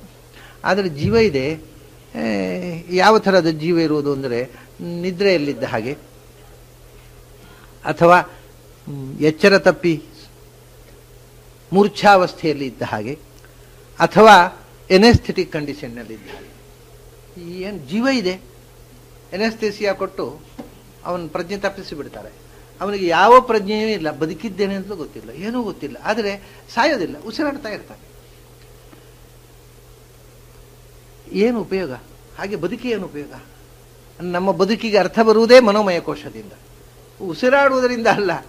ಉಸಿರಾಡುವುದೇ ಒಂದು ಸಾಧನೆ ಅಲ್ಲ. ಅವರು ಬದುಕಿದ್ದಾರೆ ಯಾಕಂದರೆ ಉಸಿರಾಡ್ತಾ ಇದ್ದಾರೆ, ಅದೇನು ಉಪಯೋಗ ಇಲ್ಲ. ಅವನಲ್ಲಿ ಜ್ಞಾನದ ಕೆಲಸ, ಅದಕ್ಕೆ ಮನೋಮಯ ಕೋಶ ಮುಖ್ಯ. ಹಾಗಾಗಿ ದೇಹ, ಇಂದ್ರಿಯ, ಪ್ರಾಣ, ಜ್ಞಾನ ಕರ್ಮಗಳು ನಡೀತಾ ಇದೆ. ಅದಕ್ಕೆ ಕಾರಣ ಮನಸ್ಸಿದೆ. ಆದ್ದರಿಂದ ಮನೋಮಯ ಕೋಶ ಇಲ್ಲದೆ ಇರ್ತಿದ್ರೆ ಈ ಚಲನವಲನಗಳು ಯಾವುದೂ ನಡೆಯುವುದಿಲ್ಲ. ಮನೋಮಯ ಕೋಶದಲ್ಲಿ ಈ ಎರಡು ಕೆಲಸ ಫಂಕ್ಷನಿಂಗ್ ಸೆಂಟರ್ಸ್ಗಳು, ಮನಸ್ಸು ಮತ್ತು ಬುದ್ಧಿ. ಈಗ ಅನ್ನಮಯ, ಪ್ರಾಣಮಯ, ಮನೋಮಯ ಮೂರಕ್ಕೆ ಬಂದೆವು. ಮನಃ ಅನ್ನುವ ಶಬ್ದ ಮನೋಮಯ ಕೋಶವನ್ನು, ಅಂದರೆ ಮನೋಮಯ ಕೋಶ ಮತ್ತು ವಿಜ್ಞಾನಮಯ ಕೋಶ, ಆನಂದಮಯ ಕೋಶ, ಇಷ್ಟನ್ನು ಮನಃಶಬ್ದ ಹೇಳ್ತದೆ. ಮನೋಮಯ ಕೋಶದಲ್ಲಿ ಮನಸ್ಸು ಮತ್ತು ಬುದ್ಧಿ ಎರಡು ಸೇರಿಕೊಂಡಿದೆ. ಅಂದರೆ ಮೊದಲು ಒಂದು ವಿಷಯವನ್ನು ನೋಡಿ ಅದನ್ನು ಆಸೆ ಪಡುವುದು, ಬಯಸುವುದು, ಬಯಕೆ, ಇದು ಮನಸ್ಸಿನ ಕೆಲಸ. ಮನಸ್ಸಿಗೆ ಬರೀ ಬಯಕೆ ಮಾತ್ರ, ಆಸೆ ಪಡುವುದು ಮಾತ್ರ. ಆಮೇಲೆ ಬುದ್ಧಿ ಬೇಕೋ ಬೇಡೋ ಅನ್ನುವುದನ್ನು ತೀರ್ಮಾನ ಮಾಡ್ತದೆ, ಮನಸ್ಸು ತೀರ್ಮಾನ ಮಾಡುವುದಿಲ್ಲ. ಇದು ಎರಡು ಮನೋಮಯ ಕೋಶದ್ದೇ ಎರಡು ಫ್ಯಾಕಲ್ಟಿಗಳು. ಒಂದು ಫಸ್ಟ್ ಸ್ಟೇಜ್ನಲ್ಲಿ ಅದು ಒಂದು ವಸ್ತುವನ್ನು ನೋಡಿದ ತಕ್ಷಣ ಆಸೆ ಪಡುತ್ತೆ, ಇಷ್ಟಪಡುತ್ತೆ. ಬೇಕೋ ಬೇಡವೋ ತೀರ್ಮಾನ ಮಾಡಲಿಕ್ಕೆ ಹೋಗೋದಿಲ್ಲ. ಅದು ನನಗೊತ್ತಿಲ್ಲ, ನನಗೆ ನೋಡಿದಾಗ ಆಸೆ ಆಯಿತು ಅಷ್ಟೇ, ಅದು ಪಡಿಬೇಕೋ ಬೇಡೋ ಅಂತ ನೀನು ವಿಚಾರ ಮಾಡುವಂತ ಸುಮ್ಮನೆ ಕೂತ್ಬಿಡುತ್ತೆ. ಆವಾಗ ಇವನು ಮತ್ತೊಂದು ಸ್ವಿಚ್ ಆನ್ ಮಾಡಬೇಕು. ಬುದ್ಧಿ ಇದ್ದರೆ, ಕೆಲವರಿಗೆ ಇರೋದಿಲ್ಲ, ಇದ್ದರೆ ಅದನ್ನು ಆನ್ ಮಾಡಬೇಕಾಗುತ್ತೆ. ಅದನ್ನು ಆನ್ ಮಾಡಿ ಅದರ ಹತ್ರ ಕೇಳಬೇಕು, ಇದು ಬೇಕೋ ಬೇಡೋ ಅಂತ. ಅದು ಹೇಳ್ತದೆ, ಹೇಳಿದ್ದು ಕರೆಕ್ಟು ಅಂತಲ್ಲ, ಏನೋ ಒಂದು ಬೋಲ್ಡ್ ಆಗಿ ನಿರ್ಣಯ ಮಾಡುವ ತಾಕತ್ತಿದೆ ಅದಕ್ಕೆ. ಮನಸ್ಸಿಗೆ ನಿರ್ಣಯ ಮಾಡೋ ತಾಕತ್ತೇ ಇಲ್ಲ. ಬುದ್ಧಿ ಏನು ಮಾಡ್ತೆ ಅಂದರೆ ಅದು ಸರಿಯೋ ತಪ್ಪೋ, ಇದು ಬೇಕು ಇದು ಬೇಡ ಅಂತ ಒಂದು ತೀರ್ಮಾನ ಕೊಡ್ತದೆ. ತೀರ್ಮಾನ, decision may be wrong, that is different. Correct ತೀರ್ಮಾನವನ್ನೇ ಕೊಡಬೇಕು ಅಂತೇನಿಲ್ಲ ಬುದ್ಧಿ, ಬಟ್ ತೀರ್ಮಾನ ಕೊಡುವಂತಹದ್ದು ಒಂದು ಫ್ಯಾಕಲ್ಟಿ. ಅದು ಡಿಸಿಸಿವ್ ಆಗಿ ಹೇಳ್ತದೆ, ಇದು ಬೇಕು ಇದು ಬೇಡ. ಸೊ ಇದಿಷ್ಟು ಮನೋಮಯ ಕೋಶ. ಇದನ್ನೆಲ್ಲ ನಿಯಂತ್ರಿಸ್ತಕ್ಕಂಥ ಪಂಚಭೂತಾಭಿಮಾನ ದೇವತೆಗಳು. ಅನ್ನಮಯ ಪ್ರಾಣಮಯ ಕೋಶದಲ್ಲಿ ಪಂಚಭೂತ ಅಭಿಮಾನಿ ದೇವತೆಗಳು ಬಂದರು. ಮಣ್ಣು, ಮಣ್ಣಿನ ಅಭಿಮಾನ ದೇವತೆಯಾಗಿರತಕ್ಕಂಥ ಶನಿ ಮತ್ತು ಪೃಥ್ವಿ, ನೀರು, ನೀರಿನ ಅಭಿಮಾನ ದೇವತೆಯಾಗಿರತಕ್ಕಂಥ ಬುಧ ಮತ್ತು ವರುಣ, ಹೀಗೆ ವಾಯು, ವಾಯುವಿನ ಅಭಿಮಾನ ದೇವತೆಯಾಗಿರತಕ್ಕಂಥ ಮರೀಚಿ ಮತ್ತು ಪ್ರವಾಹವಾಯು, ಬೆಂಕಿ, ಬೆಂಕಿಯ ಅಭಿಮಾನ ದೇವತೆಯಾಗಿರತಕ್ಕಂಥ ಪ್ರಧಾನ ಅಗ್ನಿ ಪುತ್ರನಾಗಿರತಕ್ಕಂಥ ವನ್ನಿ ಅಥವಾ ಮತ್ತು ಪ್ರಧಾನ ಅಗ್ನಿ, ಆಕಾಶ, ಆಕಾಶದ ದೇವತೆಯಾಗಿರತಕ್ಕಂಥ ಅವಾಂತರ ವಿಘ್ನಗಳು ಮತ್ತು ವಿಘ್ನರಾಜನಾಗಿರತಕ್ಕ ಗಣಪತಿ. ಆಮೇಲೆ ಈ ಎಲ್ಲ ಒಂದು ಪಾರ್ವತಿ, ಶಿವ, ಇವರೆಲ್ಲರೂ ಆಕಾಶಾಭಿಮಾನಿ. ಗಣಪತಿ, ಶಿವ, ಪಾರ್ವತಿ ಇವರೆಲ್ಲ ಆಕಾಶಾಭಿಮಾನಿ ದೇವತೆಗಳು. ಇವು ಈ ಪಂಚಭೂತಾಭಿಮಾನಿ ದೇವತೆಗಳು. ಇಲ್ಲಿ ಶಿವನ ತನಕವೂ ಆಯಿತು ಮೊದಲು. ಆಮೇಲೆ ಇಂದ್ರಿಯ, ಇಂದ್ರಿಯವೂ ಅಷ್ಟೇ. ಇಂದ್ರಿಯಾಭಿಮಾನ ದೇವತೆಗಳು ಕಣ್ಣಿಗೆ ಸೂರ್ಯ, ಕಿವಿಗೆ ಚಂದ್ರ, ಮೂಗಿಗೆ ಅಶ್ವಿ ದೇವತೆಗಳು, ನಾಲಿಗೆಗೆ ವರುಣ, ಮಾತಿಗೆ ಅಗ್ನಿ, ಕೈಗೆ ಇಂದ್ರ, ಕಾಲಿಗೆ ಇಂದ್ರ ಪುತ್ರನಾಗಿರ್ತಕ್ಕಂಥ ಜಯಂತ ಮತ್ತು ಶಂಭು. ಹೀಗೆ ಈ ಇಂದ್ರಿಯಾಭಿಮಾನ, ಕರ್ಮೇಂದ್ರಿಯಾಭಿಮಾನ ದೇವತೆಗಳು, ಪಾಯು ಉಪಸ್ಥಗಳಿಗೆ ಪ್ರಜಾಪತಿ ಮತ್ತು ನಿವೃತ್ತಿ, ಯಮ, ಇವೆಲ್ಲ ದೇವತೆಗಳು. ಈ ಇಂದ್ರಿಯಾಭಿಮಾನ ದೇವತೆಗಳಲ್ಲಿ ಪ್ರಧಾನನಾಗಿರತಕ್ಕವ ಇಂದ್ರ. ಅವು ಉಳಿದವರೆಲ್ಲ ಅವನ ಅಸಿಸ್ಟೆಂಟ್ಸು. ಅಂದರೆ ಇಂದ್ರನ ಫೀಲ್ಡ್ ಯಾವುದು ಅಂದರೆ ಬಾಹ್ಯ ಪ್ರಪಂಚ ಮಾತ್ರ. ಬಾಹ್ಯೇಂದ್ರಿಯಗಳಲ್ಲಿ ಇಂದ್ರಿಯನ ಶ್ರೇಷ್ಠ, ಅಂತರಂಗದ ಇಂದ್ರಿಯದಕ್ಕೆಲ್ಲ. ಬಾಹ್ಯೇಂದ್ರಿಯಗಳಲ್ಲಿ ಇಂದ್ರ ಶ್ರೇಷ್ಠ ಅಭಿಮಾನ ದೇವತೆಗಳಲ್ಲಿ. ಅದರ ನಂತರ ಅಂತರಂಗ ಮನಸ್ಸಿಗೆ ಹೋದಾಗ ಗರುಡಶೇಷ ರುದ್ರರು ಬರ್ತಾರೆ. ಇಂದ್ರನಿಂದ ಮೇಲಿನ ಫೀಲ್ಡ್ ಆಯ್ತು. ಗರುಡಶೇಷ ರುದ್ರರು ಮನಸ್ಸಿನ ದೇವತೆಗಳು. ಗರುಡಶೇಷ ರುದ್ರರು ಅವರ ಪತ್ನಿಯರು ಸುಪರ್ಣಿ, ವಾರುಣಿ, ಪಾರ್ವತಿಯರು. ಅದಾದ ಮೇಲೆ ಮನಸ್ಸಿನಿಂದ ಒಳಗಿಂದ ಬುದ್ಧಿ, ಅದಕ್ಕೆ ಆದಮೇಲೆ ಅದಕ್ಕೆ ಬುದ್ಧಿಗೆ ಪಾರ್ವತಿಯು ಬುದ್ಧಿಯ ದೇವತೆ, ಸರಸ್ವತಿ ಭಾರತೀಯರು ಬುದ್ಧಿಯ ದೇವತೆಗಳೇ. ಅದಕ್ಕಿಂತ ಆಚೆಗೆ ಹೋದರೆ ಈ ಇನ್ನೊಂದು ಫೀಲ್ಡ್ ಇದೆ, ಇದು ಮನಸ್ಸು, ಬುದ್ಧಿ. ಇದು ನಿಜವಾಗಿ ಮೂಲತಃ ಪಾರ್ವತಿ ಮತ್ತು ಶಿವ ಇವರ ಕ್ಷೇತ್ರ. ಅದಕ್ಕಿಂತ ಮೇಲಕ್ಕೆ ಹೋದಾಗ ವಿಜ್ಞಾನಮಯ ಕೋಶ ಇದೆ. ವಿಜ್ಞಾನಮಯ ಕೋಶದಲ್ಲಿ ಈ ಎರಡು ಕವಲು, ಒಂದು ಅಹಂಕಾರ ಮತ್ತು ಚಿತ್ತ ಅಂತ. ಈ ಎರಡು ಫ್ಯಾಕಲ್ಟಿ ವಿಜ್ಞಾನಮಯ ಕೋಶದಲ್ಲಿರುವಂಥದ್ದು. ಆ ನಾನು ಅನ್ನೋ ಅವೇರ್ನೆಸ್ ಕೊಡುತ್ತಲ್ಲ, ಅದು ವಿಜ್ಞಾನಮಯ ಕೋಶದಿಂದ ಬರುವಂಥದ್ದು. ನಾನು ಅನ್ನುವ ಪ್ರಜ್ಞೆ, ಅದನ್ನು ಕೊಡ್ತಕ್ಕವರು ರುದ್ರದೇವರು. ಅದರಿಂದ ವಿಜ್ಞಾನಮಯ ಕೋಶದಲ್ಲಿ ಅದರ ಪ್ರಾರಂಭದ ಇನಿಷಿಯಲ್ ಸ್ಟೇಜ್ನಲ್ಲಿ ರುದ್ರದೇವರ ಫಂಕ್ಷನಿಂಗ್ ಇದೆ. ಅದರ ನಂತರ ಸ್ಮರಣ ಶಕ್ತಿ. ಇದು ಮನುಷ್ಯನನ್ನ ಪೂರ್ತಿ ಅವನ ಜ್ಞಾನದಲ್ಲಿ ಎತ್ತರಕ್ಕೇರಿಸುವಂತಹದ್ದು ಅವನ ಸ್ಮರಣ ಶಕ್ತಿ. ಅವನು ಓದಿದ್ದೆಲ್ಲ ನೆನಪಿಟ್ಟುಕೊಂಡು ಅದರಿಂದ ಹೀಗೆ ಗ್ರಂಥದಲ್ಲಿ ಹೀಗಿದೆ, ಈ ಗ್ರಂಥದಲ್ಲಿ ಹೀಗಿದೆ, ಈ ಗ್ರಂಥದಲ್ಲಿ ಹೀಗಿದೆ, ಅದರಿಂದ ಇದು ಹೀಗೆ ಒಂದು ತೀರ್ಮಾನ ಮಾಡಬೇಕಾಗಿದ್ದರೆ ಸಮಸ್ತ ಗ್ರಂಥಗಳ ಸ್ಮರಣ ಶಕ್ತಿ ಇದ್ದವನು. ಎಲ್ಲವನ್ನು ಓದಿದ್ದನ್ನು ನೆನಪಿಟ್ಟುಕೊಂಡವ ತಾನು ಓದದೇ ಇದ್ದ ಹೊಸತನ್ನು ತೀರ್ಮಾನ ಮಾಡಬಲ್ಲ. This is like this, this is like this, there for this is like this. ಇದು ಲಾಜಿಕಲ್ ಕನ್ಕ್ಲೂಷನ್. ಇಡೀ ಲಾಜಿಕ್ ಇರುವುದು ಬೇಸ್ಡ್ ಆನ್ ಅವರ್ ಮೆಮೊರಿ. ಹಾಗಾಗಿ ಮನುಷ್ಯ ಜ್ಞಾನ ಅದು ವಿಜ್ಞಾನ ಆಗುವುದು ಚಿತ್ತದಿಂದ. ಅದನ್ನೇ ವಿಜ್ಞಾನಮಯ ಕೋಶ ಅಂತ. ಆ ಸ್ಮರಣ ಶಕ್ತಿಯನ್ನು ಕೊಡ್ತಕ್ಕವರು ನೆನಪು ಪ್ರಾಣದೇವರು. ಪ್ರಾಣದೇವರು ನೆನಪು ಕೊಟ್ಟರು, ಅದು ಚಿತ್ತಕ್ಕೆ. ಅಲ್ಲಿಂದ ಅದೇ ಮನಸ್ಸು, ಅಲ್ಲಿಂದ ಪ್ರಾಣದೇವರು ಬಂದರು. ಅದಕ್ಕೆ ಇಲ್ಲಿ ಮನಸ್ಸು ಅಂತ ಅಷ್ಟೇ ಬಿಟ್ಟರೆ, ಯಾಕೆ ಮುಂದಿನದ್ದು ಕೋಶ ಉಂಟಲ್ವಾ, ಅದು ಬ್ರಹ್ಮದೇವರು ಪ್ರಾಣದೇವರಿಗೆ ಸಂಬಂಧಪಟ್ಟದ್ದು. ರುದ್ರದೇವರ ತನಕದ್ದಕ್ಕೆ ಮನಸ್ಸು ಅಂತ. ಅದೇ ದೇಹೇಂದ್ರಿಯ ಪ್ರಾಣ ಮನೋಭಿಮಾನ ಅಂತ. ಮನಸ್ಸಿನಿಂದ ಆಚೆಗೆ ಹೋದರೆ ನಿಮಗೆ ವಿಜ್ಞಾನಮಯ ಕೋಶ ಇದೆ, ಅದರ ಆಚೆಗೆ ಹೋದರೆ ಆನಂದಮಯ ಕೋಶ ಇದೆ. ಆನಂದಮಯ ಕೋಶ ಅಂದರೆ ಸ್ಮರಣ ಶಕ್ತಿಯ ಎಕ್ಸ್ಪ್ಯಾನ್ಷನ್ ಅಷ್ಟೇ. ಈಗ ನಮಗೆ ಸ್ಮರಣ ಶಕ್ತಿ ಚಿತ್ತ ಎಲ್ಲೋ ಚೂರು ಚೂರು ಕೆಲಸ ಮಾಡ್ತಾ ಇದೆ. ಒಂಚೂರು ಇಲ್ಲಿ ಉಪನ್ಯಾಸ ಕೇಳಿ ಹೋದರೆ ಅದರಲ್ಲಿ ಒಂದು 2-3 ವಾಕ್ಯ ಮನೆಗೆ ಹೋದಾಗ ನೆನಪಾಗುತ್ತೆ, ಉಳಿದದೆಲ್ಲ ಮರೆತು ಹೋಗುತ್ತೆ. ಒಂಚೂರು ಕೆಲಸ ಮಾಡ್ತಾ ಇದೆ. ಆಮೇಲೆ ಒಂದು 3-4 ದಿವಸ ಆದಮೇಲೆ ಒಂದೂ ನೆನಪಿರೋದಿಲ್ಲ, ಪೂರ ಮರೆತು ಹೋಗಿರುತ್ತೆ. ಆನಂದವಾಗಿರುತ್ತೆ, ರಗಳೆ. ಅದು ಆನಂದಮಯ ಕೋಶ. ಅದೇ ಆನಂದಮಯ ಕೋಶ. ಎಲ್ಲ ಮರೆತು ಹೋದಾಗ ಆನಂದವಾಗಿರುತ್ತೆ, ರಗಳೆ ಇಲ್ಲ. ಇಲ್ಲಿ ಕಿರಿಕಿರಿ ಏನೋ ಒಂದು ಅರ್ಧ ನೆನಪಾಗದಲ್ಲಿ ಕಿರಿಕಿರಿ, ಇದು ಎಲ್ಲ ಮರೆತು ಹೋಗ್ಬಿಟ್ರೆ ಆನಂದವಾಗಿರುತ್ತೆ. ಆನಂದಮಯ ಕೋಶದಲ್ಲಿ ವಿಹರಿಸ್ಬೋದು. ಹೀಗೆ ನಿಜವಾದ ಆನಂದ ಎಲ್ಲಿ ಅಂದರೆ ಎಲ್ಲ ನೆನಪಾದಾಗ, ಎಲ್ಲವೂ ನೆನಪು. ಯಾವಾಗ ನಾವು ಈಗ ಇವತ್ತಿನದ್ದಲ್ಲ, ನಿನ್ನೆದ್ದಲ್ಲ, ಮೊನ್ನೆದ್ದಲ್ಲ, ಹಿಂದಿನ ವರ್ಷದ್ದಲ್ಲ, ನಮ್ಮ ಬಾಲ್ಯದ ನೆನಪುಗಳು. ಅಲ್ಲೇ ಅಲ್ಲ, ಬಾಲ್ಯದಲ್ಲಿ ನಾವು ಹುಟ್ಟು ಮುಂಚೆ ತಾಯಿಯ ಹೊಟ್ಟೆಯಲ್ಲಿದ್ದ ನೆನಪುಗಳು. ಅದೂ ಅಲ್ಲ, ತಾಯಿಯ ಹೊಟ್ಟೆಗೆ ಪ್ರವೇಶ ಮಾಡುವ ಮುಂಚೆ ಹಿಂದಿನ ಜನ್ಮದಲ್ಲಿದ್ದ ನೆನಪುಗಳು. ಇದೆಲ್ಲವೂ ಜಾಗೃತ ಆದರೆ ಅದು ಚೇತನ. ಅಂದರೆ ಎಕ್ಸ್ಪ್ಯಾನ್ಷನ್ ಆಫ್ ಮೆಮೊರಿ ಶೆಲ್. ಅದು ಒಳಗಿನಿಂದ ಇದೆಲ್ಲ ರೆಕಾರ್ಡ್ ಇದೆ, ಕ್ಯಾಸೆಟ್ ಇದೆ, ಅದನ್ನು ಆನ್ ಮಾಡಿ ಪ್ಲೇ ಮಾಡೋದು ಅಷ್ಟೇ ಕೆಲಸ. ಹಾಗಾಗಿ ಇದೆಲ್ಲ ಇದು ಪ್ರಾಣದೇವರ ಮತ್ತು ಚತುರ್ಮುಖನ ಫೀಲ್ಡ್. ಇದು ಚಿತ್ತ ಚೇತನ.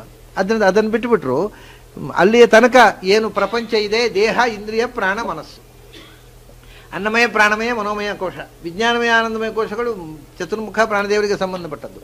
ಸೊ ಈ ಮನಸ್ಸಿನ ತನಕ ಅಂದರೆ ರುದ್ರದೇವರು, ಗರುಡಶೇಷ ರುದ್ರರು, ಸುಪರ್ಣಿ, ವಾರುಣಿ, ಪಾರ್ವತಿ. ಸುಪರ್ಣಿ, ಕೆಲವರು ಸೌಪರ್ಣಿ ಅಂತ ಹೇಳ್ತಾರೆ, ಅದು ತಪ್ಪು ಶಬ್ದ. ಸೌಪರ್ಣಿ, ವಾರುಣಿ, ಪರ್ವತಪತಿ ತನಯ ಚಂದ್ರಕಾಮ ಅವಥಾಸ್ಮಾನ್ ಪ್ರಾಣೋಥೋ ಯೋ ನಿರುದ್ಧೋ ರತಿಮನು ಗುರವೋ ದಕ್ಷ ಶಚ್ಯು ಜಪಾಂತು ಅನ್ನುವಂಥ ಆ ಏನು ತಾರತಮ್ಯ ಶ್ಲೋಕ, ಅದು ನಾರಾಯಣ ಪಂಡಿತರು ಬರೆದದ್ದು ಅಂತ ಕೆಲವರು ಹೇಳುತ್ತಿದ್ದಾರೆ. ಅದು ಅಲ್ಲ ಅನ್ನೋದಕ್ಕೆ ಅದರಲ್ಲಿ ಸೌಪರ್ಣಿ ಅನ್ನೋ ಶಬ್ದ ಪ್ರಯೋಗ ಇರುವುದೇ ಕಾರಣ. ಅರ್ವಾಚೀನ ಅದು. ಪ್ರಾಚೀನರು ಸೌಪರ್ಣಿ ಅಂತ ಹೇಳ್ತಿರ್ಲಿಲ್ಲ, ಸುಪರ್ಣಿ ಅಂತ ಹೇಳ್ತಾರೆ ಗರುಡನ ಹೆಂಡತಿಯನ್ನು. ಅದು ಮರೆತು ಹೋಗಿ ಸೌಪರ್ಣಿ ಅಂತ ಹೆಸರು ಆದ ಮೇಲೆ ಯಾರೋ ಬರೆದ ಶ್ಲೋಕ ಅದು. ಅದರಿಂದ ಅದು ನೇರ ನಾರಾಯಣ ಪಂಡಿತರು ಬರೆದ ಶ್ಲೋಕ ಆಗಲಿಕ್ಕೆ ಸಾಧ್ಯ ಇಲ್ಲ. ಆಚಾರ್ಯರ ಕಾಲದಲ್ಲಿ ನಾರಾಯಣ ಪಂಡಿತರು, ಆಚಾರ್ಯ ಶಿಷ್ಯರು ಎಲ್ಲರೂ ಗರುಡ ಪತ್ನಿಯನ್ನು ಸುಪರ್ಣಿ ಅಂತ ಹೇಳ್ತಾರೆ, ಸೌಪರ್ಣಿ ಅಂತ ಹೇಳೋಲ್ಲ. ಸರಿ, ಇದು ಅಲ್ಲಿ ತನಕ ದೇಹ ಇಂದ್ರಿಯ ಪ್ರಾಣ ಮನಃ ಇಷ್ಟು ಸಂಗತಿಗಳು ಸೇರಿ ಒಂದು ವ್ಯಕ್ತಿತ್ವ ಅಂತ. ಒಬ್ಬ ಪಿಂಡಾಂಡದಲ್ಲಿ ಎಷ್ಟು ಚಟುವಟಿಕೆಗಳಿದೆ, ಇಡೀ ಇದರ ಸಮಷ್ಟಿಯೇ ಬ್ರಹ್ಮಾಂಡ. ಇದೆಲ್ಲದರ ಅಭಿಮಾನ ದೇವತೆಗಳನ್ನು ನಿಯಂತ್ರಿಸುವವನು ದೇಹೇಂದ್ರಿಯ ಪ್ರಾಣ ಮನೋಭಿಮಾನ. ಚತುರ್ಮುಖ ಬರೇ ಚಿತ್ತ ಅಲ್ಲ, ಇದೆಲ್ಲ ದೇವತೆಗಳಿದ್ದಾರೆ. ಈ ಎಲ್ಲ ದೇವತೆಗಳನ್ನು ನಿಯಂತ್ರಿಸಿ ಸಮಸ್ತ ಪಿಂಡಾಂಡದ ಒಳಗೆ ಇದ್ದು ಎಲ್ಲವನ್ನು ನಿಯಂತ್ರಿಸ್ತಕ್ಕಂಥವರು ಪ್ರಾಣದೇವರು, ಗರುಡದೇವರು, ಬ್ರಹ್ಮದೇವರು, ಚತುರ್ಮುಖ. ಅದರಲ್ಲಿ ದೇಹೇಂದ್ರಿಯ ಪ್ರಾಣ ಮನೋಭಿಮಾನ. ಏನವನು ಜೀವ, ಇಷ್ಟೆಲ್ಲ ಇದ್ದೂ ಕೂಡ ಅವನು ಸ್ವಯಂ ಜೀವ ಅಂದರೆ ಜೀವೋತ್ತಮ ಅಷ್ಟೇ. ಜೀವ ಅಂತರಾತ್ಮ, ಜೀವದ ಒಳಗೆ ಇದ್ದು ಜೀವವನ್ನು ನಿಯಂತ್ರಿಸುವ ಜೀವ ಅಂತದ್ದು. ಜೀವ ಅಂತರಾತ್ಮ, ಜೀವದ ಒಳಗೆ ಅಂತರ್ಯಾಮಿಯಾಗಿ ಇದ್ದು ಜೀವವನ್ನು ನಿಯಂತ್ರಿಸಬಲ್ಲ ಜೀವ. ಇವರು ಒಂದು ಜೀವವೇ, ಜೀವಂತರಾತ್ಮ. ಅವರಿಗೆ ಜೀವ ಯಾಕೆಂದರೆ, ಜೀವ ಅಂದರೆ ಏನು? ಈ ದೇಹದ ಒಳಗೆ ಇರುವಂಥದ್ದಕ್ಕೆ, ದೇಹ ಬಂಧನಕ್ಕೆ ಒಳಗಾದ್ದನ್ನು ಜೀವ ಅನ್ನೋದು ಅಲ್ವಾ. ಬ್ರಹ್ಮದೇವರಿಗೆ ಹೌದಪ್ಪ ಗುಣಕರ್ಮ ಮೂರ್ತಿ, ಅವರಿಗೂ ಅವರ ಗುಣ. ಈಗ ಪ್ರತಿಯೊಬ್ಬರಿಗೂ ದೇಹ ಬರುವುದು ಅವರವರ ಗುಣಕರ್ಮಕ್ಕೆ ತಕ್ಕಂತೆ. ಚಾತುರ್ವರ್ಣ್ಯಂ ಮಯಾ ಸೃಷ್ಟಂ ಗುಣಕರ್ಮ ವಿಭಾಗಶಃ ಅಂತ. ಗುಣ ಅಂದರೆ ಸತ್ವರಜಸ್ತಮೋ ಗುಣಗಳಿಗೆ ಅವರ ಯಾವ ಗುಣಗಳ ಪ್ರಭಾವ ಅವರ ಜೀವನದ ಮೇಲೆ ಆಗಿದೆಯೋ ಆ ಗುಣಗಳಿಗೆ ತಕ್ಕಂತೆ ಮತ್ತು ಅವರು ಮಾಡಿದ ಕರ್ಮಗಳಿಗೆ ತಕ್ಕಂತೆ, ಗುಣಕ್ಕೆ ಅನುಗುಣವಾಗಿ ಅವರು ಮಾಡಿದ ಪ್ರಾರಬ್ಧ ಕರ್ಮಕ್ಕೆ ಅನುಗುಣವಾಗಿ ಮೂರ್ತಿ, ಅವರಿಗೊಂದು ಫಾರ್ಮ್ ಬರುತ್ತೆ. ಮೂರ್ತಿ ಅಂದರೆ ಆಕಾರ. ಗುಣ ಅವರಲ್ಲಿ ಇರತಕ್ಕಂತಹ ಸತ್ವರಜಸ್ತಮೋ ಗುಣಗಳ ಪ್ರಭಾವ, ಅದಕ್ಕೆ ಅನುಗುಣವಾಗಿ ಮತ್ತು ಅವರು ಮಾಡಿರತಕ್ಕಂಥ ಕರ್ಮದ ಪ್ರಾರಬ್ಧ ಕರ್ಮಕ್ಕೆ ಅನುಗುಣವಾಗಿ ಅವರಿಗೆ ಮೂರ್ತಿ. ನಮಗೆ ನಿಮಗೆ ಅಷ್ಟೇ ಅಲ್ಲ, ಚತುರ್ಮುಖನಿಗೂ ಅದೇ ಕಥೆ ಅಂದರು. ಗುಣಕರ್ಮ ಮೂರ್ತಿ, ಅವರಿಗೂ ಮೂರ್ತಿ. ಅವರು ಮಾಡಿದ ಪ್ರಾರಬ್ಧ ಕರ್ಮದಿಂದ ದೇಹ ಬಂಧನಕ್ಕೆ ಒಳಗಾದವರು. ಅವರು ಪ್ರಾರಬ್ಧ, ಇಷ್ಟ ಪ್ರಾರಬ್ಧ, ಸುಖ ಪ್ರಾರಬ್ಧ ಅದು ಬೇರೆ ವಿಷಯ. ಆದರೆ ಪ್ರಾರಬ್ಧ ಪ್ರಾರಬ್ಧವೇ. ಪ್ರಾರಬ್ಧ ಮುಗಿಯದೆ ಮೋಕ್ಷಕ್ಕೆ ಹೋಗುವಂಗಿಲ್ಲ. ಆದ್ದರಿಂದ ಅವರು ಮಾಡಿರತಕ್ಕ ಪ್ರಾರಬ್ಧ ಕರ್ಮ, ಅವರಲ್ಲಿ ಇರತಕ್ಕಂಥ ಗುಣ, ಅದು ಸಾತ್ವಿಕ ಗುಣ, ತಾಮಸ ಗುಣ ಅಲ್ಲ, ಅದು ಬೇರೆ ವಿಷಯ. ಅಂತೂ ಆ ಗುಣಗಳು, ಅದು ಒಳ್ಳೆಯ ಗುಣಗಳು, ಒಳ್ಳೆಯ ಕರ್ಮಗಳೇ ಇರ್ಬೋದು. ಅದರಿಂದ ಒಳ್ಳೆಯ ಶರೀರ ಬಂದಿದೆ, ಅದರ ಶರೀರ ಇದೆ, ಅವರಿಗೂ ಬಂಧನ ಇದೆ. ಗುಣಕರ್ಮ ಮೂರ್ತಿ. ಆದ್ದರಿಂದಲೇ ಆ ದೇಹಗಳ ಮೂಲಕ ಸೂತ್ರ ಮಹಾನ್ ಇತಿ ಉರುಧಾ ಇಹ ಗೀತಃ. ಶಾಸ್ತ್ರಗಳಲ್ಲಿ ಉರುಧಾ ಗೀತಃ. ಭಗವಂತನನ್ನು ಬಿಟ್ಟರೆ, ಭಗವಂತ ಒಬ್ಬ ಉರುಕ್ರಮ, ಅವನು ಬಿಟ್ಟರೆ ಉರುಧಾ ಗೀತರ ಇವರೇ. ಉರುಗಾಯ ಅಂತ ಭಗವಂತನ ಹೆಸರು, ಉರುಗಾಯ ಅಂತ. ಉರುಗಾಯ ಅಂದರೆ ದೊಡ್ಡ ಗಾಯ ಇರುವನು ಅಂತ ಅರ್ಥ ಅಲ್ಲ. ಉರು ಗೀಯತೆ. ಎಲ್ಲರಿಗಿಂತ ಹೆಚ್ಚು ಶಾಸ್ತ್ರಗಳು ಯಾರನ್ನ ಸ್ತೋತ್ರ ಮಾಡ್ತಾವೋ, ಯಾರು ಎಲ್ಲ ಶಬ್ದಗಳಿಂದಲೂ ಗೀಯತೆ ಸ್ತುತನಾಗ್ತಾನ, ಅವನು ಉರುಗಾಯ. ಭಗವಂತನನ್ನು ಬಿಟ್ಟರೆ ಇವರೇ ಉರುಧಾ ಇಹ ಗೀತಃ. ಇಹ ಶಾಸ್ತ್ರೇಷು ಉರುಧಾ ಗೀತಃ. ಭಗವದ್ವಾಚಕವಾದ, ಸಾಕ್ಷಾತ್ ಭಗವದ್ವಾಚಕವಾದ ನಾಮಗಳನ್ನು, ಮಂತ್ರಗಳನ್ನು ಬಿಟ್ಟರೆ ಮತ್ತೆ ಸಮಸ್ತ ಶಾಸ್ತ್ರ ಪ್ರತಿಪಾದ್ಯರಾದವರು ಇವರು. ಅದಕ್ಕೆ ಬರೇ ಅದು ಇಲ್ಲಿ ನೋಡಿ, ಸೂತ್ರಂ ಮಹಾನ್ ಇತಿ ಉರುಧಾ ಇಹ ಗೀತಃ ಅಂತ ಇದ್ದರೆ, ಸೂತ್ರಂ ಮಹಾನ್ ಇತ್ಯಾದಿ ನಾಮಭಿ ಉಕ್ತಃ ಅಂತ ಆದಿ ಶಬ್ದ ಹಾಕ್ತಾರೆ ಆಚಾರ್ಯರು. ಅದು ಉರುಧಾ ಅನ್ನೋದರ ವ್ಯಾಖ್ಯಾನ. ವೇದದಲ್ಲಿ ಬರುವ ಸಮಸ್ತ ದೇವತಾ ಶಬ್ದಗಳು ಅವರ ಹೆಸರಪ್ಪ. ಸೂತ್ರಂ ಮಹಾನ್ ಅನ್ನೋದು ಎಕ್ಸ್ಕ್ಲೂಸಿವ್ ನೇಮ್ ಆಫ್ ಪ್ರಾಣತತ್ವ ಆ್ಯಂಡ್ ಬ್ರಹ್ಮತತ್ವ. ಅದಲ್ಲದೆ ಸಮಸ್ತ ದೇವತೆಗಳ ಹೆಸರು, ಲಕ್ಷ್ಮೀನಾರಾಯಣರ ಹೆಸರು ಬಿಟ್ಟು ಉಳಿದ ಸಮಸ್ತವು ಉರುಧಾ ಗೀತಃ. ಭಗವಂತನ ಉರುಗಾನ ಬಿಟ್ಟರೆ ಅದ ನಂತರ ಉರುಗೀತರಾದವರು ಬ್ರಹ್ಮವಾಯುಗಳು. ಅಂಥವರೂ ಕೂಡ ಸಂಸಾರೇ ಆಧಾವತಿ. ಸಂಸಾರದಲ್ಲಿ ಒದ್ದಾಡ್ತಾ ಇದ್ದಾರಪ್ಪ, ಅದರಿಂದ ಪಾರಾಗಲಿಕ್ಕೋಸ್ಕರ ಓಡ್ತಾ ಇದ್ದಾರೆ. ಚತುರ್ಮುಖರೂ ಸಂಸಾರದಿಂದ ಇನ್ನೂ ಪಾರಾಗಲಿಲ್ಲ, ಸಂಸಾರದಲ್ಲೇ ಇದ್ದಾನೆ. ಯಾಕೆ? ಕಾಲತಂತ್ರ.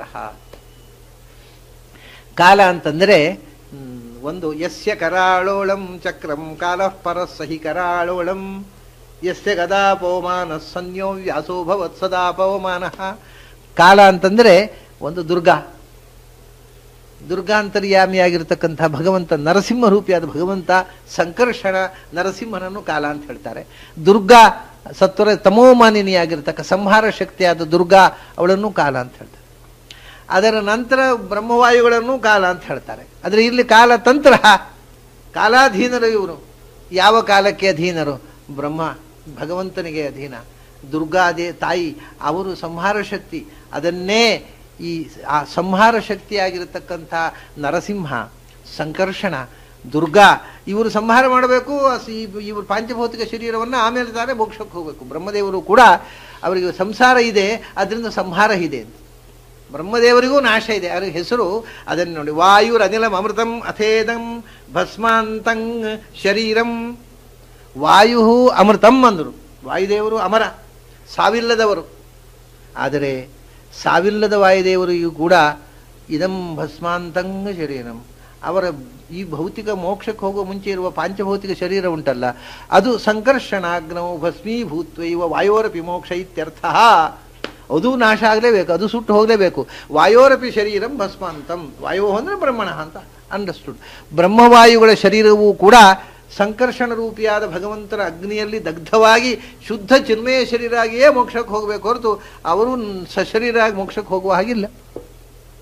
ಆದ್ದರಿಂದ ಅಥ ಇದಂ ವಾಯು ಅಮೃತಂ, ಅವರನ್ನು ಅಮೃತ ಅಂತ ಹೇಳೋದು ಯಾಕೆಂದರೆ ನಮಗಿಂತ ಹೆಚ್ಚು ಸಮಯ ಬದುಕ್ತಾರೆ ಅಂತ ಅಷ್ಟೇ, ಸಾವಿಲ್ಲದವರಲ್ಲ. ಅವ್ರು ಏನು, ಅವ್ರು ನಮ್ಮ ಲೆಕ್ಕಕ್ಕೆ ಸಿಗದಷ್ಟು ಕಾಲ ಬದುಕ್ತಾರೆ. ಅವರಿಗೆ 100 ವರ್ಷ, ಅವರು ಬದುಕೋದು 100 ವರ್ಷವೇ. ಆದರೆ ಆ 100 ವರ್ಷ ಎಷ್ಟು? ನಾನು ಹೇಳಿದ್ದೇನೆ ಅನೇಕ ಬಾರಿ, 31,104,000 ಕೋಟಿ ವರ್ಷ ಬದುಕೋದು. ಅಷ್ಟು ಬದುಕೋದು ಅಂದರೆ ಅದನ್ನು ನಮಗೆ ಅಷ್ಟು ಕಾಲ ಬದುಕೋದು ಬಿಡಿ, ಅಷ್ಟು ಬರಿಬೇಕಾದ್ರೆ ಎಷ್ಟು ಸೊನ್ನೆ ಹಾಕಬೇಕು ಅಂತ ಭಾಳ ಜನರಿಗೆ ಗೊತ್ತಿಲ್ಲ. 31,104,000 ಕೋಟಿ ವರ್ಷ ಅಂತ ಬರೀರಿ ಅಂದರೆ ಎಷ್ಟು ಸೊನ್ನೆ ಹಾಕಬೇಕು ಅಂತ ಗೊತ್ತಿಲ್ಲ, ಬದುಕೋದು ಎಲ್ಲಿ ಬಂತು. ಹಾಗಾಗಿ ಜೀವಜಾಲ